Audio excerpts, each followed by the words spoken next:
வணக்கம். இந்த வாரத்திற்கான பகுதிகள் வந்து 41ல இருந்து 44 வரை எல்லாமே படிச்சிருக்கோம். இதுல நம்ம வந்து ஒவ்வொரு பகுதியா ஸ்டார்ட் பண்ணலாம். இப்ப 41ல வந்து நான் அரவிந்தனோட கொஸ்டின்ல இருந்தே ஸ்டார்ட் பண்ணலான்னு இருக்கேன். இப்போ துரியோதனன் வந்து பிறக்கிறப்போ அந்த முதிய யானை இறந்தது வந்து எப்படி ஒரு அபசகுணமா வந்துச்சோ, அதே மாதிரி துரோணர் உள்ள வரும்போதும் அந்த முதிய யானை, தாய் யானை வந்து இறந்துரும்.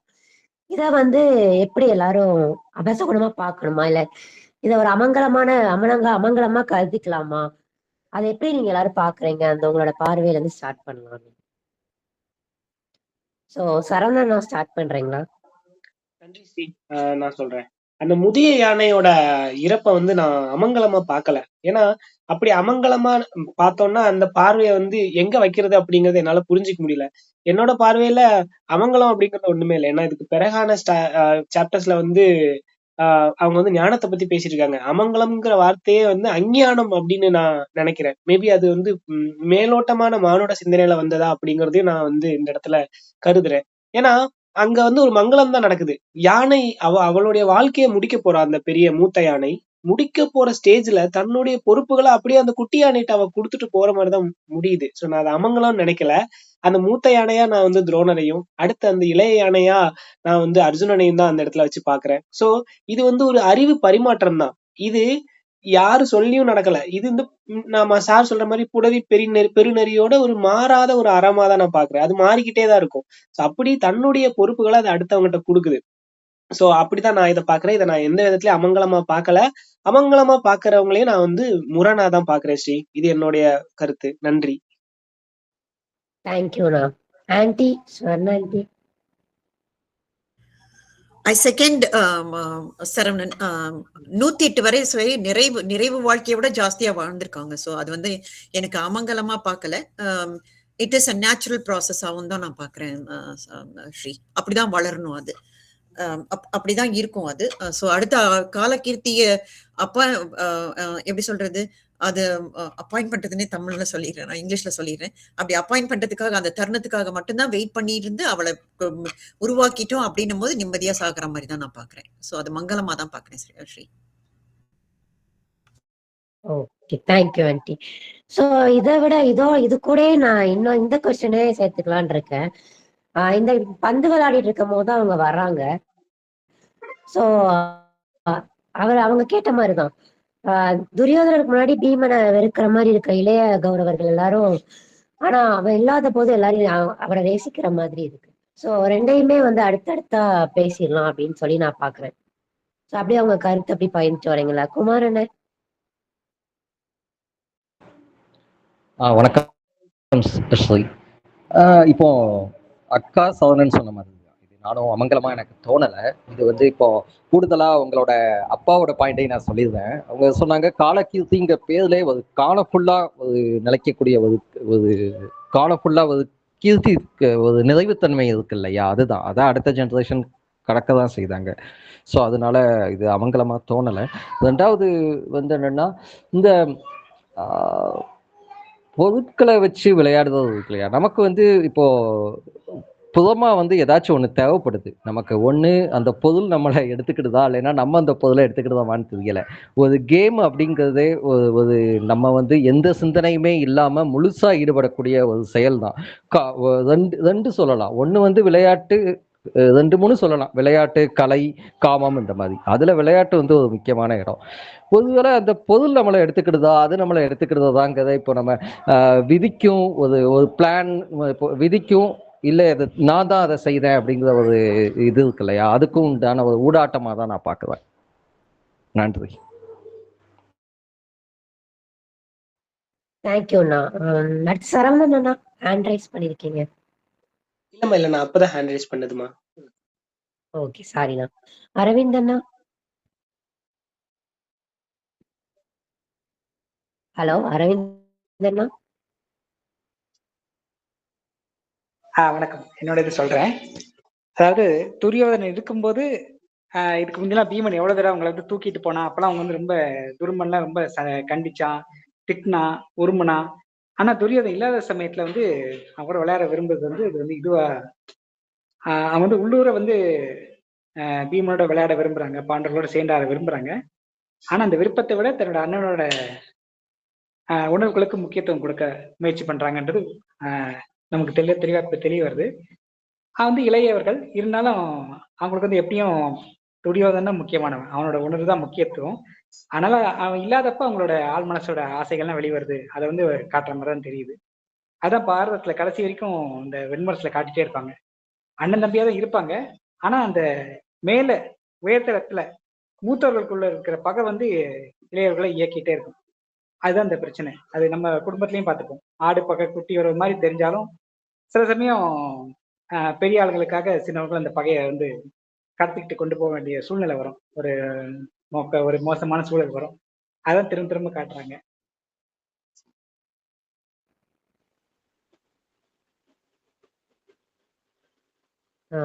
சூப்பர்.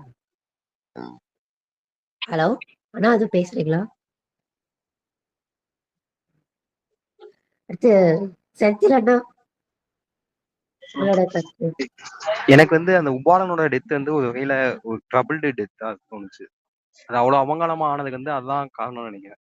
யானை கொட்டையில இருந்து ஓடி வர்றதா இருக்கட்டும், அங்க வந்து நைட் ஃபுல்லா சின்ன பிடிச்சி கத்துறதா இருக்கட்டும், அது வழியா வர்றது, அது மக்கள்கிட்ட வந்து பெரியதுக்கான ஒரு நெகட்டிவா பெரியதுக்கான வாய்ப்புகள் உள்ள டெத்.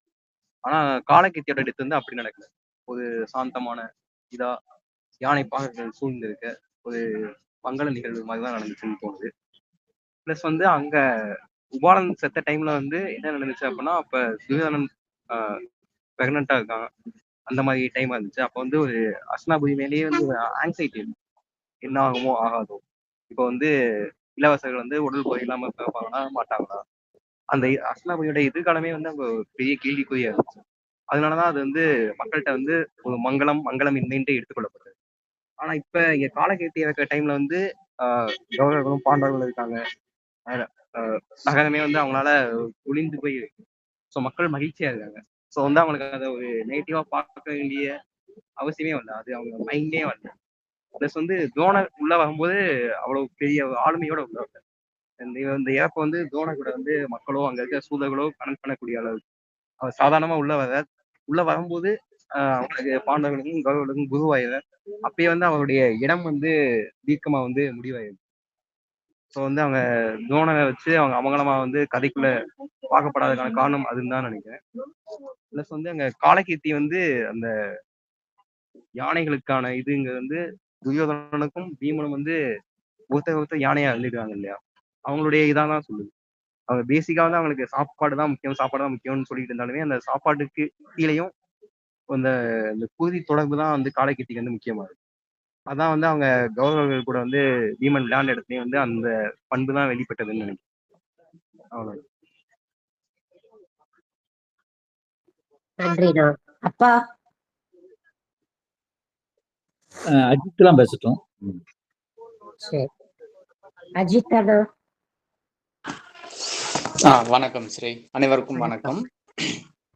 ஓகே, என்னுடைய இது என்னன்னா, காலகீர்த்தி வந்து நிறை வயது எய்திதான் இறக்குது. ஒரு திருக்குறள் இந்த ஒரு மாசத்துக்குள்ள சரவணன் சார் ஒரு குரூப்ல போட்டிருந்தாரு.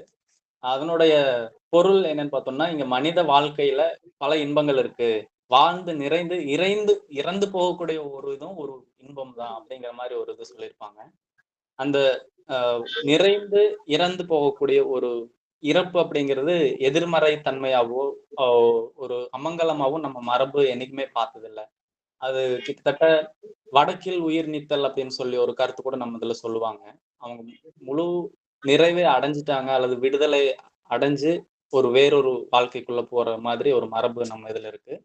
அப்படியான ஒரு இறப்பா தான் நான் காலகீர்த்தி இதை பார்த்தேன்.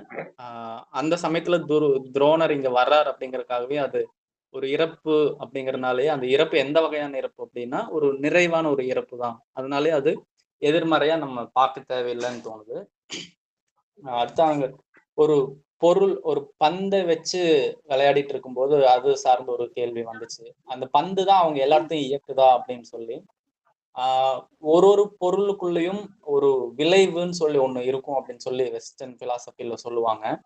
அப்படி ஒருவேளை இந்த பந்துக்குள்ளேயும் அப்படியான ஒரு ஐடியாவை நம்ம உருவாக்கிக்க முடியும். ஒருவேளை எப்படி சொல்றது, அரவிந்த் அண்ணா சொன்னாரு, பின்னாடி வரக்கூடிய அந்த பகடை ஆட்டம் அப்படிங்கிறது வந்து பார்த்தோம்னா மனிதர்கள் எல்லாமே அதுக்குள்ள நகரக்கூடிய காய்கள் மட்டும்தான். ஆனா அந்த விளையாட்டு அப்படிங்கிறது விதி ஊழ் அப்படின்னு என்ன வேணாலும் நம்ம சொல்லலாம். அது இங்க இயக்கிட்டே இருக்குது. இங்க இருக்கக்கூடிய மனிதர்கள் அத்தனை பேரையும் இங்க இருக்கக்கூடிய தெய்வங்கள் அவங்கள இயக்கிட்டே இருக்கு, அவங்கள வச்சு விளையாடிட்டே இருக்கு அந்த காய்களை வச்சு. அப்படிங்கிற மாதிரிதான் நான் அந்த பந்தையும் பாக்குறேன். அப்படி ஒரு குறியீடா பின்னாடி வரலாம், பின்னாடி சாப்டர்ஸ்ல மேபி வரலாம்.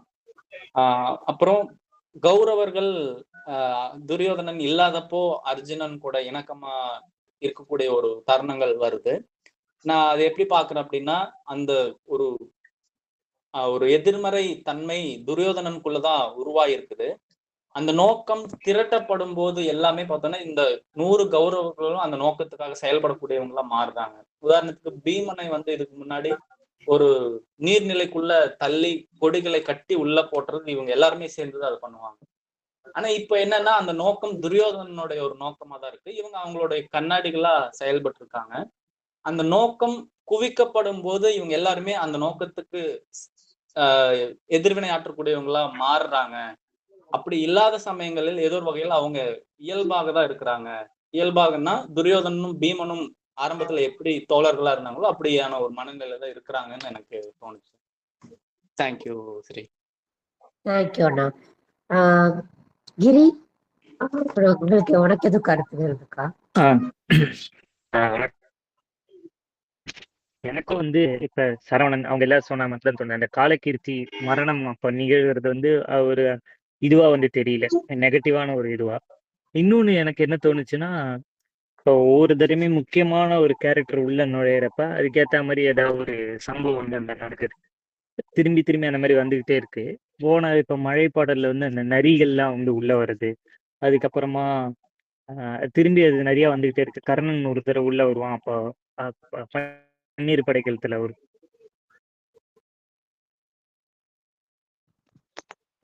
கிரி கேட்கல தெரிவிக்கிற மாதிரி அதை அவர் யூஸ் பண்ணியிருப்பாரு. அப்புறம் இன்னொன்னு வந்து இந்த பந்து பத்தின ஒரு இது, அது வந்து என்ன தோணுச்சுன்னா, ஒரு அந்த பருப்பொருள் ஒண்ணு இருக்குல்ல, அது உண்மையாலே வந்து ஆட்டி வைக்குதா அப்படின்னு கேட்டா, அந்த இப்ப பகடை ஆகட்டும் இல்ல இந்த பந்தாகட்டும். அப்புறம் இந்திரநீலன் ஒரு புக் இருக்கு. அதுல வந்து ஒரு சிமந்தகமணி அப்படின்னு ஒண்ணு வரும். அது வந்து கிருஷ்ணரோட ஒய்ஃப் வந்து எல்லாரையும் அது வந்து ஆட்டி வைக்கும். எல்லாரும் அதை நோக்கி போவாங்க. ஆனா அது வந்து ஒரு மாயமா காட்டி அவங்க விளைவுகள்லாம் வெளியே வர வைக்கும். எப்படி தோணுதுன்னா, இவங்க அது மேல வைக்கிற இந்த வெயிட்டேஜ் தான் அது திரும்பி அவங்கள இயக்குது. அப்படி பகடை ஆட்டம்னா அது மேல இவங்க வந்து சுத்தி வந்து ஒரு வெயிட் ஒண்ணு வச்சிருக்காங்கல்ல, அதனாலதான் அந்த பருப்பொருளுக்கு அவ்வளவு விசை இருக்கு. அந்த விசைதான் இவங்களை இயக்குற மாதிரி தோணுது. இப்ப இந்த பந்துங்கிறது அந்த சிறுவர்கள் அந்த பந்து மேல அவங்க அவ்வளவு பற்று எல்லாம் வச்சிருக்காங்க. அப்ப அந்த பந்துக்கு வந்து அந்த விசை வருது, அது மாதிரி தோணுது. அதுதான் வேற வேற விதங்கள்ல வந்து வந்துகிட்டே இருக்கு. முக்கியமா ஒண்ணு தோணுனது வந்து என்னன்னா, அந்த துரோணர் அர்ஜுனன் வந்து பாத்துக்கிறாங்கல்ல, அந்த இடம் வந்து ரொம்ப ஒரு திரும்பி ரொம்ப ஒரு முக்கியமான ஒரு இடமா தோணுது. நான் ஒரு ஆசிரியனும் மாணவனும் முதல்ல மீட் பண்ற ஒரு இடம் அது. இந்த ராமகிருஷ்ணர் விவேகானந்தர் கதையிலன்னு சொல்லுவாங்க. ராமகிருஷ்ணருக்கு விவேகானந்தர் யாருன்னே தெரியாதான். விவேகானந்தர் ஃப்ரெண்டு வந்து யாரோ ஒருத்தர் குரு இருக்காரு, அவரை பார்க்கலான்னு சொல்லிட்டு சும்மா கூட்டிட்டு வராரு. அப்ப பார்த்த உடனே ராமகிருஷ்ணர், இவன் உனக்கு வரத்துக்கு இவ்வளவு நாளாடா, எது என்னை இவ்வளவு நாள் காக்க வச்ச அப்படின்ற மாதிரி அவர் கேட்பாராம். அப்புறம் அவர்கிட்ட அப்படியே சீடரா போயிடுவாரு. அந்த மாதிரி ஒரு ஒரு பயங்கரமான ஒரு உச்ச தருணம் தான் இதுவும் தோணுது.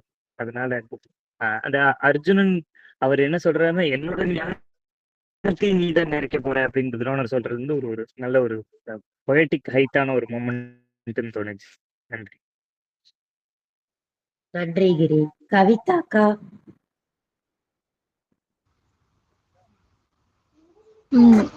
எல்லோருக்கும் வணக்கம். நான் எப்படி என்னுடைய பார்வையை சொல்றேன். காலகீர்த்தி வந்து 108 வயது அடைஞ்சிருக்காங்க. அதுவும் போக அவங்களுக்கு வந்து குழந்தைங்களும் இருக்கிறாங்க. 15க்கு மேல குழந்தைங்களும் இருக்கிறாங்க. துர்மரணம்னா அது அபசகுணமா எடுத்துக்கலாம். ஆனா இது வந்து நிறைவு. நாம வந்து இந்த மாதிரி ஒரு மரணம் நம்மளதுலயே நிகழ்ந்ததுனாலும் அதை நம்ம கொண்டாடத்தான் செய்வோம். ஸோ இது வந்து அப்படிப்பட்ட ஒரு மரணம். அப்புறம் இந்த மாதிரி ஒரு மரணம் நிகழும் போது அதற்கு இணையான ஒண்ணு உள்ள வரும். அடுத்து ஒரு ஒரு இப்போ ஒரு பெரியவங்க வயசானவங்க இறந்தாங்கன்னா அடுத்து வர குழந்தை அவங்களுடைய ஏதாவது ஒரு நல் பலனை கொண்டு இருக்கலாம் அப்படிங்கிற மாதிரி ஒரு நம்பிக்கை எங்க சைடுல உண்டு. அதனால நான் அந்த மாதிரி பாக்குறேன். அந்த யானை மாதிரி ஒரு பக்கபலமா துரோணர் இருக்கலாம் அஸ்னாபுரிக்கு அப்படிங்கிற மாதிரி நான் அதை பார்த்தேன். அடுத்து பந்த பத்தி எனக்கு எதுவும் சொல்ல தெரியல. அவ்வளவுதான் தங்கம்.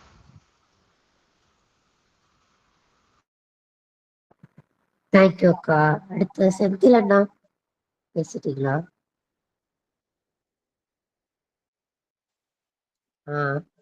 கோபி அண்ணா, வணக்கம் கோபி அண்ணா. உங்களுக்கு எதுவும் கருத்து இருக்கா? ஆக்சுவலா கோபி அண்ணா எனக்கு தெரியாது. ஸோ இங்க என்ன பேசிக்கிட்டு இருக்கோம்னா, அரவிந்த் அண்ணா கேட்ட கொஸ்டின் தான். ஃபர்ஸ்ட் கொஸ்டின் அந்த பந்து பரம்பொருளா வச்சு அது ஒரு கொஸ்டினா பேசிட்டு இருக்கோம்.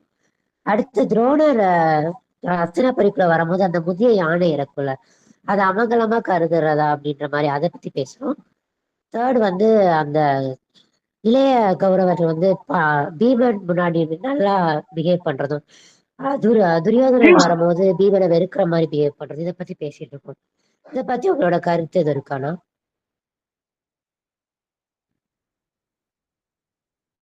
ஹலோ. ஹலோ. இல்ல இப்போ நான் கம்பெனில இருக்கேன், ஒர்க் பண்ணிட்டு இருக்கேன். இப்போ பேச முடியாது. நான் லிசன் மட்டும் பண்ணிக்கிறேன். ஓகேண்ணா. கவிதாக்கா.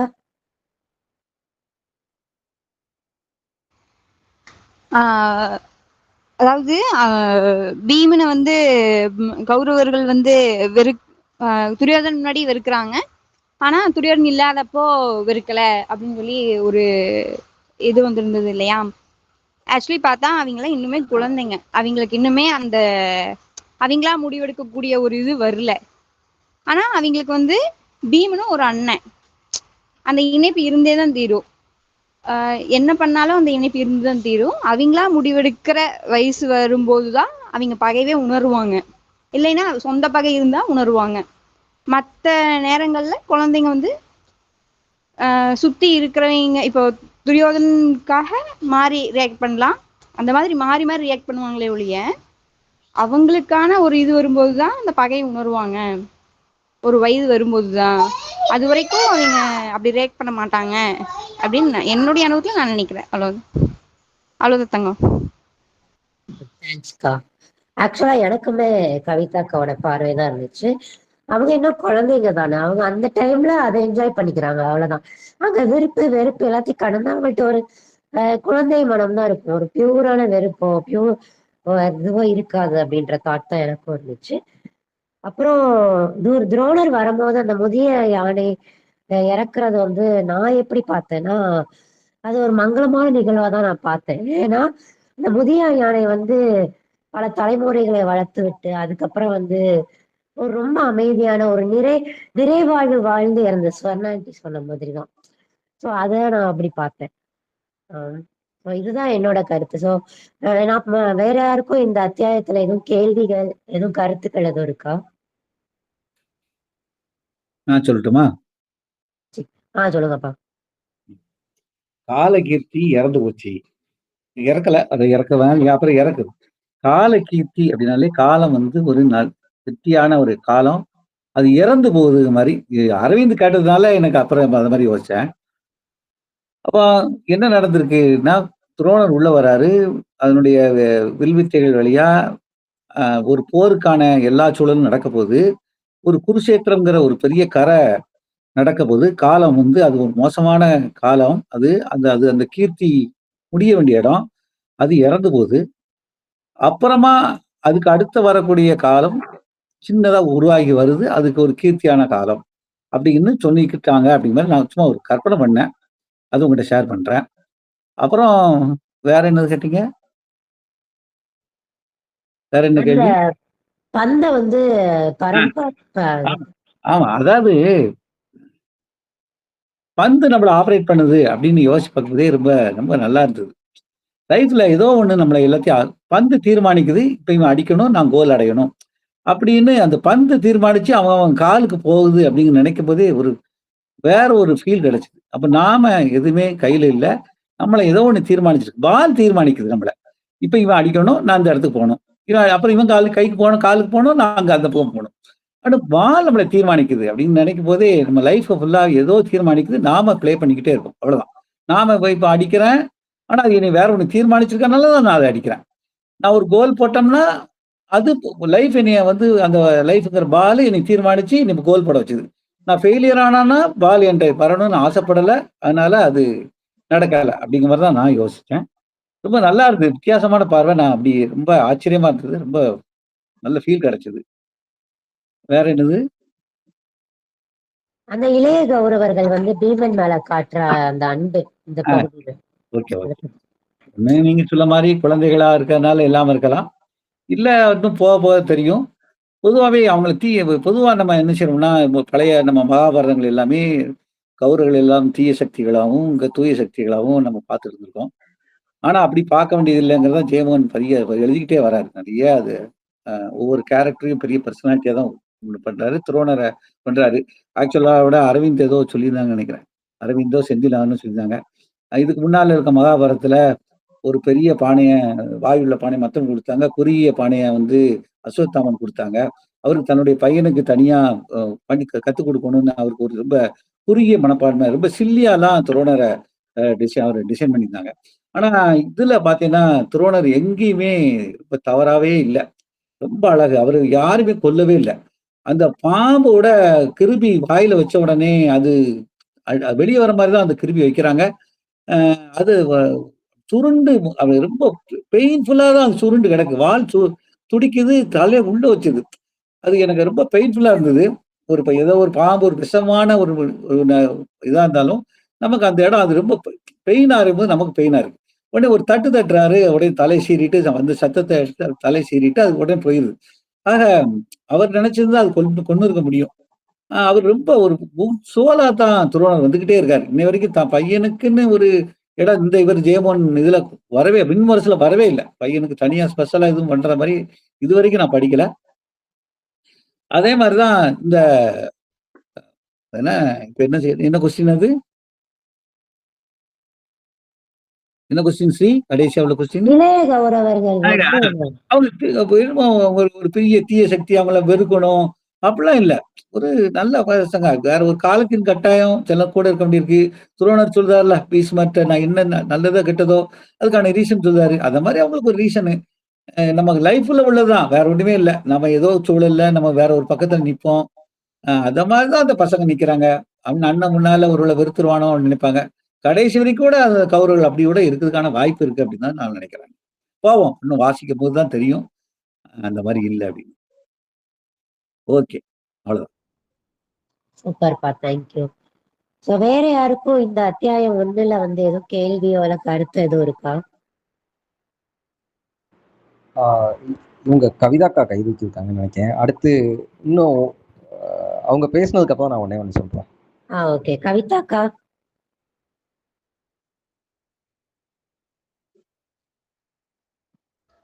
அப்பளைய தூக்குனதை எடுக்காம விட்டுட்டேன், சாரி. ஓகே. சரவணன் அண்ணா எதுவும் சொல்ல வந்தீங்களா? ஆமாமா, ஒரு பாயிண்ட்மா. திருமலை சார் சொன்னதோட ஒரு ஆடடான ஒரு பாயிண்ட் தான். என்னன்னா அந்த கௌரவர்களை வந்து காட்சிப்படுத்துற விதம், தீய சக்தி அப்படி பேசுனாங்க, அவங்கள கெட்டவங்களா அவங்கள இவங்கள அப்படி நல்லவங்களா, அதை நான் வந்து அதுக்கு அதை ஏற்பாதான் ஒரு பாயிண்ட் நான் சொல்றேன். அது அப்படிதான். ஏன்னா அப்படி காட்டும் போதுதான் இது வந்து நம்ம இன்னும் ரொம்ப நெருங்குறோம். ஏன்னா நாம ஏன் அவனை அவ்வளவு வெறுக்கணும் அப்படிங்கிற ஒரு கேள்வி வரும். முதல்ல வெறுக்கிறதுக்கு காரணம் என்ன? அவ்வளவு எப்ப பாரு மாணவர்களை வெறுக்கிற மாதிரி அவங்க இல்லையே. அங்க இருக்கிற அந்த பியூரிட்டி தான் வந்து இந்த இடத்த வேற இடத்துக்கு இந்த ஒட்டுமொத்த கௌரவர்களையும் இன்னொரு இடத்துக்கு கொண்டுட்டு போகுது. அவங்க மேல நமக்கு பரிவு உண்டாக்க ஆரம்பிக்குது. ஒரு கட்டத்துல பாண்டவர்களும் அத அவங்க இவங்களுடைய வெறுப்பை சம்பாதிக்கிறதுக்கு சரியானவங்களாங்கிற ஒரு டவுன்ஃபாலுக்குள்ள போறாங்க. சோ இந்த ஒரு சீசா எலமெண்ட் வந்து இருந்துட்டு இருக்கிறதுனால ரியாலிட்டிக்கு ரொம்ப க்ளோஸரா பார்க்க முடியுது. சோ திருமலை சாரோட பாயிண்டை ஏற்று நான் அடிஷனலா இந்த பாயிண்டையும் வைக்கிறேன். நன்றி ஸ்ரீ. தேங்க்யூண்ணா. வேற யாருக்கும் ஆன்டி வேற ஏதோ அண்ணா பேசுறீங்களா? இந்த அத்தியாயத்துல இன்னொரு கேள்வி நம்ம குரூப்ல எழுப்பியிருந்தோம். நான் எழுப்பல, இன்னொரு நம்பர் எழுப்பியிருந்தார் செந்தில் சார் நினைக்கிறேன். துரோணர் வந்து ஏற்கனவே ஒருத்தர் நம்பி ஏமாந்திருக்காரு. அவன் வந்து பிராமணத்துறை கூப்பிட்டான்னு யக்னேஸ்வரன் நம்மளே நம்பி ஏமாந்தவர். இப்ப அர்ஜுனன் மட்டும் ஏன் நம்புறாரு திரும்பவும்? அவன் பிராமண துறைன்னு கூப்பிட்டவனேன்னு ஒரு கேள்வி இருந்தது. அந்த கேள்விக்கான பதில் எனக்கு தெரிஞ்சதை சொல்றேன். திரும்பவும் எக்னைசேஷன் வந்து இந்த மன்னனா ஆனதுக்கு அப்புறம் துரோணர் வந்து இது கேட்குவாரு, பசு கேட்டு போகும்போது அந்த கண்ணுல அப்ப இருந்தே அவன் வந்து பிராமணோத்தரைன்னு அந்த குடில இருந்து அந்த அக்னிவேசர் குடில இருக்கும்போது கூப்பிடும்போது அவன் கண்ணுல ஒரு சூழ்ச்சி இருந்ததுன்னு அவருக்கு அப்பதான் தெரிஞ்சது. அப்ப ஆள் மனசுல தெரிஞ்சது, இப்பதான் அப்பட்டமா தெரிஞ்சதா காட்டுவார் மன்னனா பார்க்கும்போது. அந்த சூழ்ச்சி பண்ண அர்ஜுனன் மனசுல இல்லையோ அப்படின்னு ஒரு இல்லைன்னு அவருக்கு தோணுதோ அப்படின்னு எனக்கு ஒரு எண்ணம் தோணுது. வேற என்னென்ன காரணம் இருக்குன்னு யாராவது அடுத்தடுத்த விவாதங்கள்ல சொல்லுங்க. எப்படி அர்ஜுனன் நம்புறாரு, எதனால அர்ஜுனன் நம்பினாரு அது? ஆமா, நான் ஆக்சுவலா நெக்ஸ்ட்ல இந்த கேள்விதான் கேட்கலான்னு வந்தேன். சோ அரவிந்தன் அதை கேட்டதுனால இப்படி ஒவ்வொருத்தரா பேசுறீங்களா அப்பா? எல்லாரும் பேசிட்டு அப்புறம் கடைசியா பேசலாம். சரி, கவிதாக்கா. நான் எப்படி பார்க்குறேன் அப்படின்னா, ஒருத்தர் வந்து நம்மளை சரியா கெஸ் பண்ணாங்க அப்படின்னா நம்ம 2 விஷயத்த நோட் பண்ணுவோம். நம்ம இதுல எந்த இடத்துல அது வெளிப்படுது, 2வது அவங்களுடைய சாதுரியம், எப்படி அதை கண்டுபிடிச்சாங்க அப்படிங்கிற சாதுரியம். துரோணர் வந்து எல்லாரும் கண்டுபிடிச்சு கூப்பிடல. ஃபர்ஸ்ட் கூப்பிட்டது துருபதன், அடுத்து வந்து அர்ஜுனன். இடையில கூப்பிட்டுருக்காங்க, இருந்தாலும் துருபதன் கூப்பிட்டப்பவே வந்து பிராமண உத்தமரே என்னை உங்களை சீடனா ஏத்துக்கங்க அப்படின்னு சொல்லிதான் சொன்னாரு. அப்படி சொல்லும்போது முதல் முறையா ஒருத்தர் சொல்லும்போது அவரு நிராகரிக்க அவர்னால முடியல. அதுவும் போக நான் நினைக்கிறது அப்படி, எல்லாரும் நிராகரிக்கும் போது அந்த இடத்துல அவருடைய மதிப்பை துருபதனை வச்சு உருவாக்கிக்கணும் அப்படிங்கிற ஒரு எண்ணம் அவருக்குள்ள இருந்திருக்கணும் அவர் அப்படின்னு நான் நினைக்கிறேன். அதனாலயே சொல்லி கொடுத்துருக்கலாம். ஏன்னு கேட்டா முதல் பாஞ்சாலத்துல போய் யமங்கசேனனை பார்க்கும்போது முதல் பார்வையிலேயே அவர் வந்து ஒண்ணுதான் அவருக்கு பழைய துருபதன் தெரியுது. என்ன அப்படின்னு பார்த்தா அந்த சூழ்ச்சி செய்யற கண்கள், அது மட்டும்தான் அவனால கண்டுபிடிக்க முடியுது. அப்ப அவருக்கு முன்னாடியே அவன் சூழ்ச்சி செய்யக்கூடியவன் தெரிஞ்சிருக்கு. அப்புறம் அப்படியே நம்பி தனுர்வேதம் வரைக்கும் அவர் சொல்லி கொடுத்துருந்துருக்கலாம். அதனால தனுர்வேதம் வரைக்கும் சொல்லி கொடுத்துருந்துருக்கலாம். இப்போ அர்ஜுனன் வந்து பார்த்த உடனே சொன்னதுனால அந்த சாதுரியமும், அடுத்து கிருபர் வந்து சொல்லியிருப்பாரு, இந்த மாதிரி சொல்லி அனுப்பும் போதே சொல்லி இருந்திருக்கலாம், இந்த மாதிரி என்னால சொல்லி கொடுக்க முடியல இங்க இருக்கிற ஒரு மாணவனுக்கு, நீங்க வாங்க அப்படின்னு எழுதியிருப்பாரு. அப்போ அப்படி சொல்லும் போது அப்ப அவன் சிறந்தவனாதான் இருக்கணும் அப்படிங்கிற எண்ணம் அவர் மனசுக்குள்ள இருந்திருக்கலாம். அவர் பார்த்த உடனே அந்த மாதிரி நடந்திருக்கலாம் அப்படின்னு நான் நினைக்கிறேன். அவ்வளவு தங்கம். தேங்க்யூக்கா. கிரி.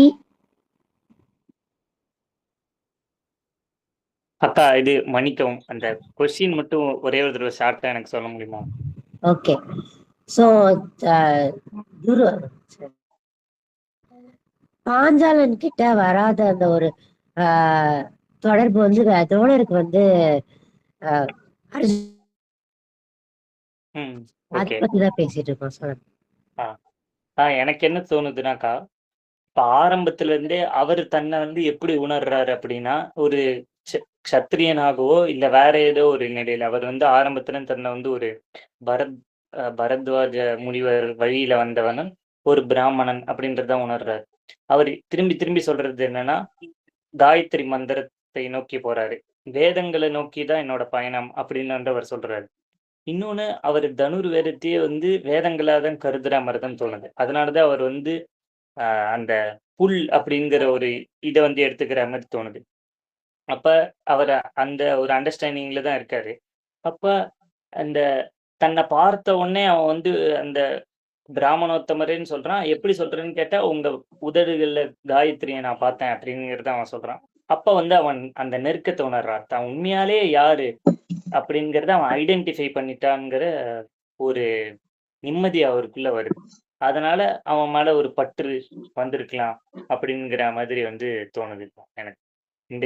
இந்த சாப்டர்ல வேற இது சொல்ல வந்த மறந்துருச்சு. இப்ப அவ்வளவுதாங்க. நன்றி கிரி.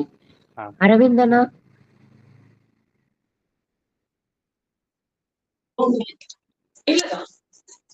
கேக்குதா?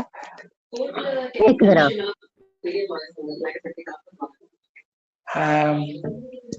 அவருக்கு அந்த நம்பிக்கை எப்படி வந்திருக்கும்? அது வந்து இப்பதான் இப்போ ஒரு படம் பார்த்துட்டு இருக்கோம், சிஸ்டம்னு ஒரு படம். அதுல இருந்து சொல்லியிருந்தாங்க இந்த இந்த இந்த இது பத்தி சொல்லிட்டு இருக்காங்க. இந்த பஞ்ச் எல்லாம் போடுவாங்கல்ல, ரிங்ல எல்லாம் சண்டை போடும்போது, அதுல இருந்து எந்த பஞ்ச் வந்து உன்னை ரொம்ப ஹர்ட் பண்ணுன்னா நீ எதிர்பார்க்காத பஞ்ச். ஸோ அவர் வந்து எதிர்பார்க்காத ஒரு விஷயம் வந்து எகனிசைன் வந்து மன்னன் வந்து ஏமாத்துறது, அவன் கண்ணில் இருக்க சூழ்ச்சி அப்ப தெரிஞ்சு நான் பார்க்காம இருந்துட்டேன்னு. ஸோ அது வந்து இப்ப அதே மாதிரிதான். அது திரும்ப அர்ஜுனன் கிட்ட வந்து ஒரு நம்புறாரு. ஏன்னா அர்ஜுன் ரொம்ப முதல்ல வந்து சின்ன பையனா இருக்கான். அது ஒரு விஷயம். அதுக்கப்புறம் முகத்துல ஒரு கண்ணில் கலங்கப்படம் இல்லாத ஒரு முகமா தெரியுது, வஞ்சகம் இல்லைன்னு ஒரு மனசுல தெரியுது. அது மாதிரி அவர் வந்து பின்னாடி இருக்க காரணங்கள் அடுத்தடுத்த 3 அத்தியாயங்களை சொல்றாரு. அவர் வந்து ரொம்ப மதிச்சு இந்த நாடு கூப்பிட்டுருக்கு. அவரு வாழ்க்கையில இருந்து சின்ன வயசுல இருந்து பிறந்ததுல இருந்தே தன்னோட அன்னையோட பிறப்பு ஏதோ காரணத்துக்கால அவர் ரொம்ப அவமானங்களே சந்திச்சிருந்தவர். தனக்கென ஒரு அடையாளம், ஒரு மரியாதை எல்லாம் தேடி வந்திருக்காரு. அது இந்த ஊர்ல மதிச்சு கூப்பிட்டுருக்காங்க. அப்படிப்பட்ட ஊர்ல நிச்சயமா நல்லவனா தான் இருப்பான்னு ஒரு நம்பிக்கை அவருக்கு இருக்கதான் எனக்கு தோணுது. நன்றி அண்ணா. குமார் அண்ணா. இதுல வந்து இப்போ ஃபர்ஸ்ட் மீட் பாயிண்ட் இருக்கு இல்லையா, அர்ஜுனன் அண்ட் துரோணர். ஃபர்ஸ்ட் வந்து அவன் வந்து அர்ஜுனன் வந்து குருநாதரைன்னு சொல்லி தான் காலில் விழுவான். அவரோட வில்வித்தையை பார்த்து கிணத்துல இருந்து பந்தை எடுத்துட்டு அந்த இதை பார்த்த உடனே இவர் தான் நம்ம குருன்னு சொல்லி காலில் விழுந்துடுவான். அப்போ வந்து உடனே அவர் அடுத்த கேள்வி அவர் கேட்பாரு, நீ வந்து வில்ல என்னவா பார்க்கன உடனே சொல்லா பார்க்க அப்படின்ன உடனே மானசீகமா அவருமே தான் முதல் சீடன்னு இது பண்ணிட்டாங்க. அப்போதான் செகண்டரி தான் அவன் வந்து சொல்லுவான், அர்ஜுனன் வந்து பிராமணத்துவதே அப்படிங்கிற மாதிரி சொல்லுவான். இப்போ உடனே அவருக்கு வந்து இப்போ உள்ள நம்ம துரோணருக்கு வந்து அந்த பிராமணருங்கிற ஐடென்டிட்டி வந்து ஒரு பெரிய மேட்ரு கிடையாது. அவர் டிரான்ஸ்ஃபார்ம் ஆயிட்டாரு அப்படிங்கிறது தான் நான் ஃபீல் பண்றேன். இந்த குவை காட்சி கொடுக்கும் இல்லையா, ஒரு மாதிரி பெரும் அவமானம் மூலமா அவர் வந்து ஒரு டிரான்ஸ்ஃபார்ம் ஆயிட்டாரு.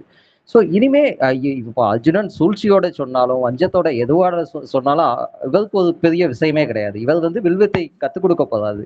பிரம்மதத்துல கற்றுக் கொடுத்த மாதிரி சாதாரண ஆசிரியராக இருக்க போறாதா, இல்லைன்னா குருநாதர் ஆக போறாதாங்கிறது தான் விஷயம். இப்போ இவர் குருநாதராக தான் ஆக போறாரு. அப்படிங்கும் போது அவர் வந்து ஒரு கியூரியாசிட்டியில தான் கேட்காது, நீ எப்படி நான் பிராமணன் கண்டுபிடிச்சேன் அப்படிங்கிறது.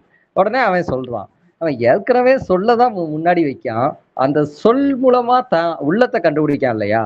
இதுதான் அங்க முக்கியமான பாயிண்டா நான் பாக்குறேன். நன்றி.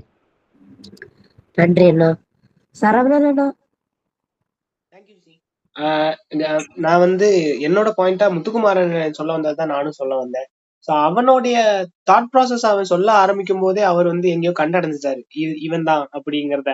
கிரி சொன்ன அதே கதையை ஞாபகப்படுத்திக்கிறேன், அந்த விவேகானந்த கதை. இவன் தான், நான் சொல்லி கொடுக்க வேண்டிய ஆள் இவன் தான். ஏன்னா அவரு உள்ளாரதான் உணர்ந்தாருன்னு நினைக்கிறேன். ரெண்டாவது வந்து இது பாயிண்ட். ரெண்டாவது வந்துட்டு துரோணருக்கு தெரியும், துரோணர் வந்து இப்ப டிரான்ஸ்ஃபார்ம் ஆயிட்டாரு, அவருக்கு அது ஒரு பெரிய விஷயமே கிடையாது. தான் ஒரு பிராமணன் அப்படிங்கறத முன்வைக்கிறது ஒரு பெரிய விஷயம் இல்ல. ஆனா அத அர்ஜுனன் பார்வையில அவர் பார்க்க ஆரம்பிக்கும் போது அவரு எங்கேயோ கண்டு அடைஞ்சிடறாரு அப்படிங்கறத நான் உணர்றேன். ஸ்ரீ, இந்த 2 பாயிண்ட் தான். நன்றி.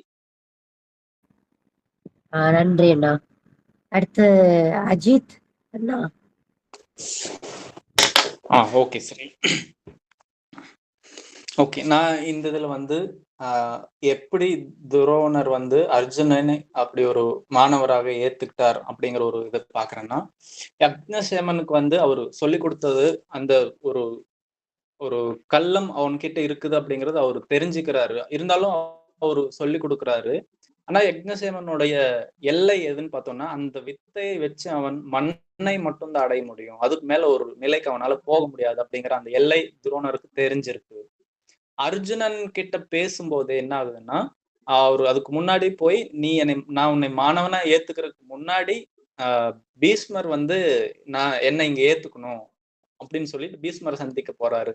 அப்புறம் பீஷ்மர் கிட்ட தன்னுடைய பழைய வரலாறை சொல்லும்போது, வாழ்க்கையை சொல்லும்போது அந்த அவர் தங்கியிருந்த அந்த 18 வருஷம் அவரை பார்த்துக்கிட்ட அந்த ஊருக்கு அவருக்கு என்னன்னா உணவு மட்டுமே, அந்த தானியங்கள் மட்டுமே அந்த ஊர்ல வழங்கியிருப்பாங்க. இந்த ஒரு சூழல் இருக்கக்கூடிய அந்த ஊர்ல அஸ்தினபுரியினுடைய பெரிய படகு போய் நிக்குது. அந்த ஊர்ல இருக்கிற எல்லாத்துக்கும் என்ன ஆகுதுன்னா, அவருக்கு இந்த விஷயங்கள் எல்லாம் பண்ண அவங்களுக்கு திருப்பியும் பல மடங்கு அவங்களுக்கு கொடுக்குறாங்க.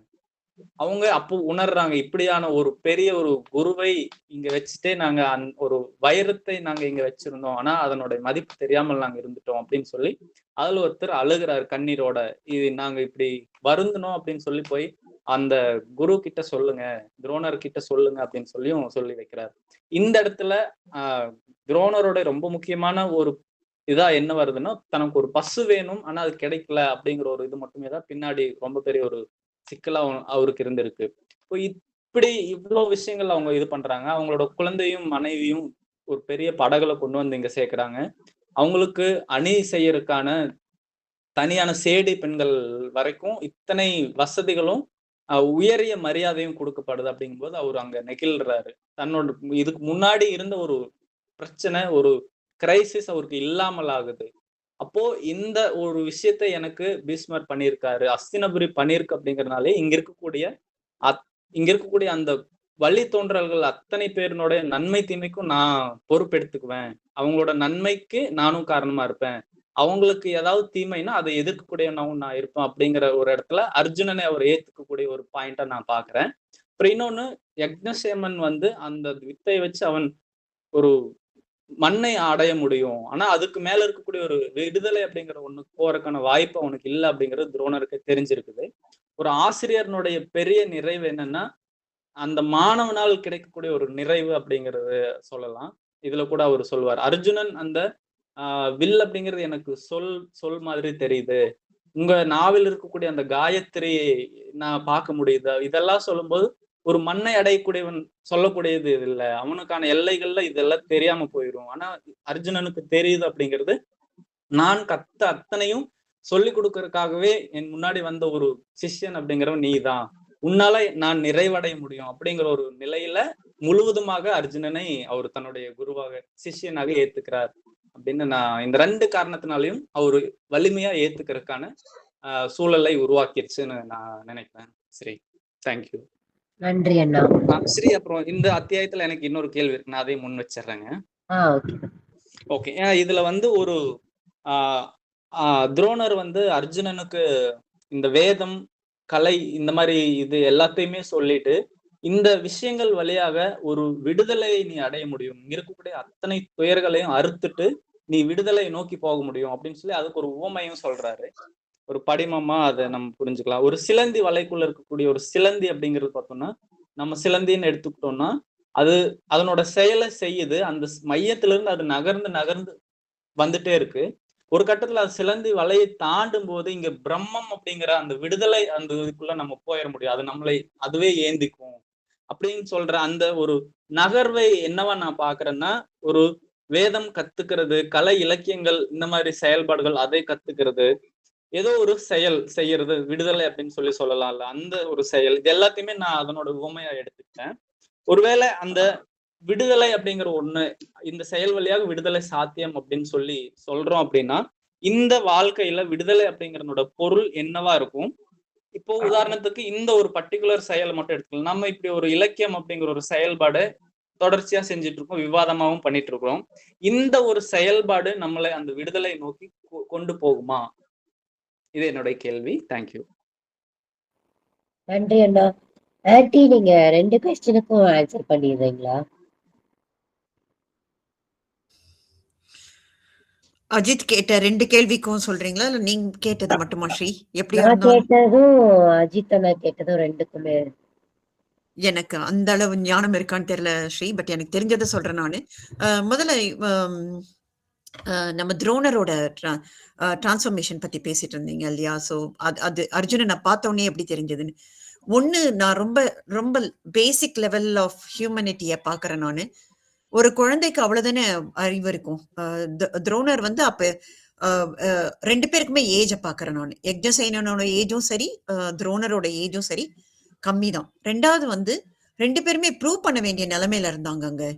அங்க துரோணருக்கு ப்ரூவ் பண்ண வேண்டியதா இருந்தது. அக்ஞசேனருக்கு நான் சொல்லி கொடுக்க முடியும், அவனை சீடரா எடுத்துக்கிட்டு என்னால இத கற்பிக்க முடியும்னு ப்ரூவ் பண்ண வேண்டிய கட்டாயத்துல இருந்திருப்பாரு துரோணர்.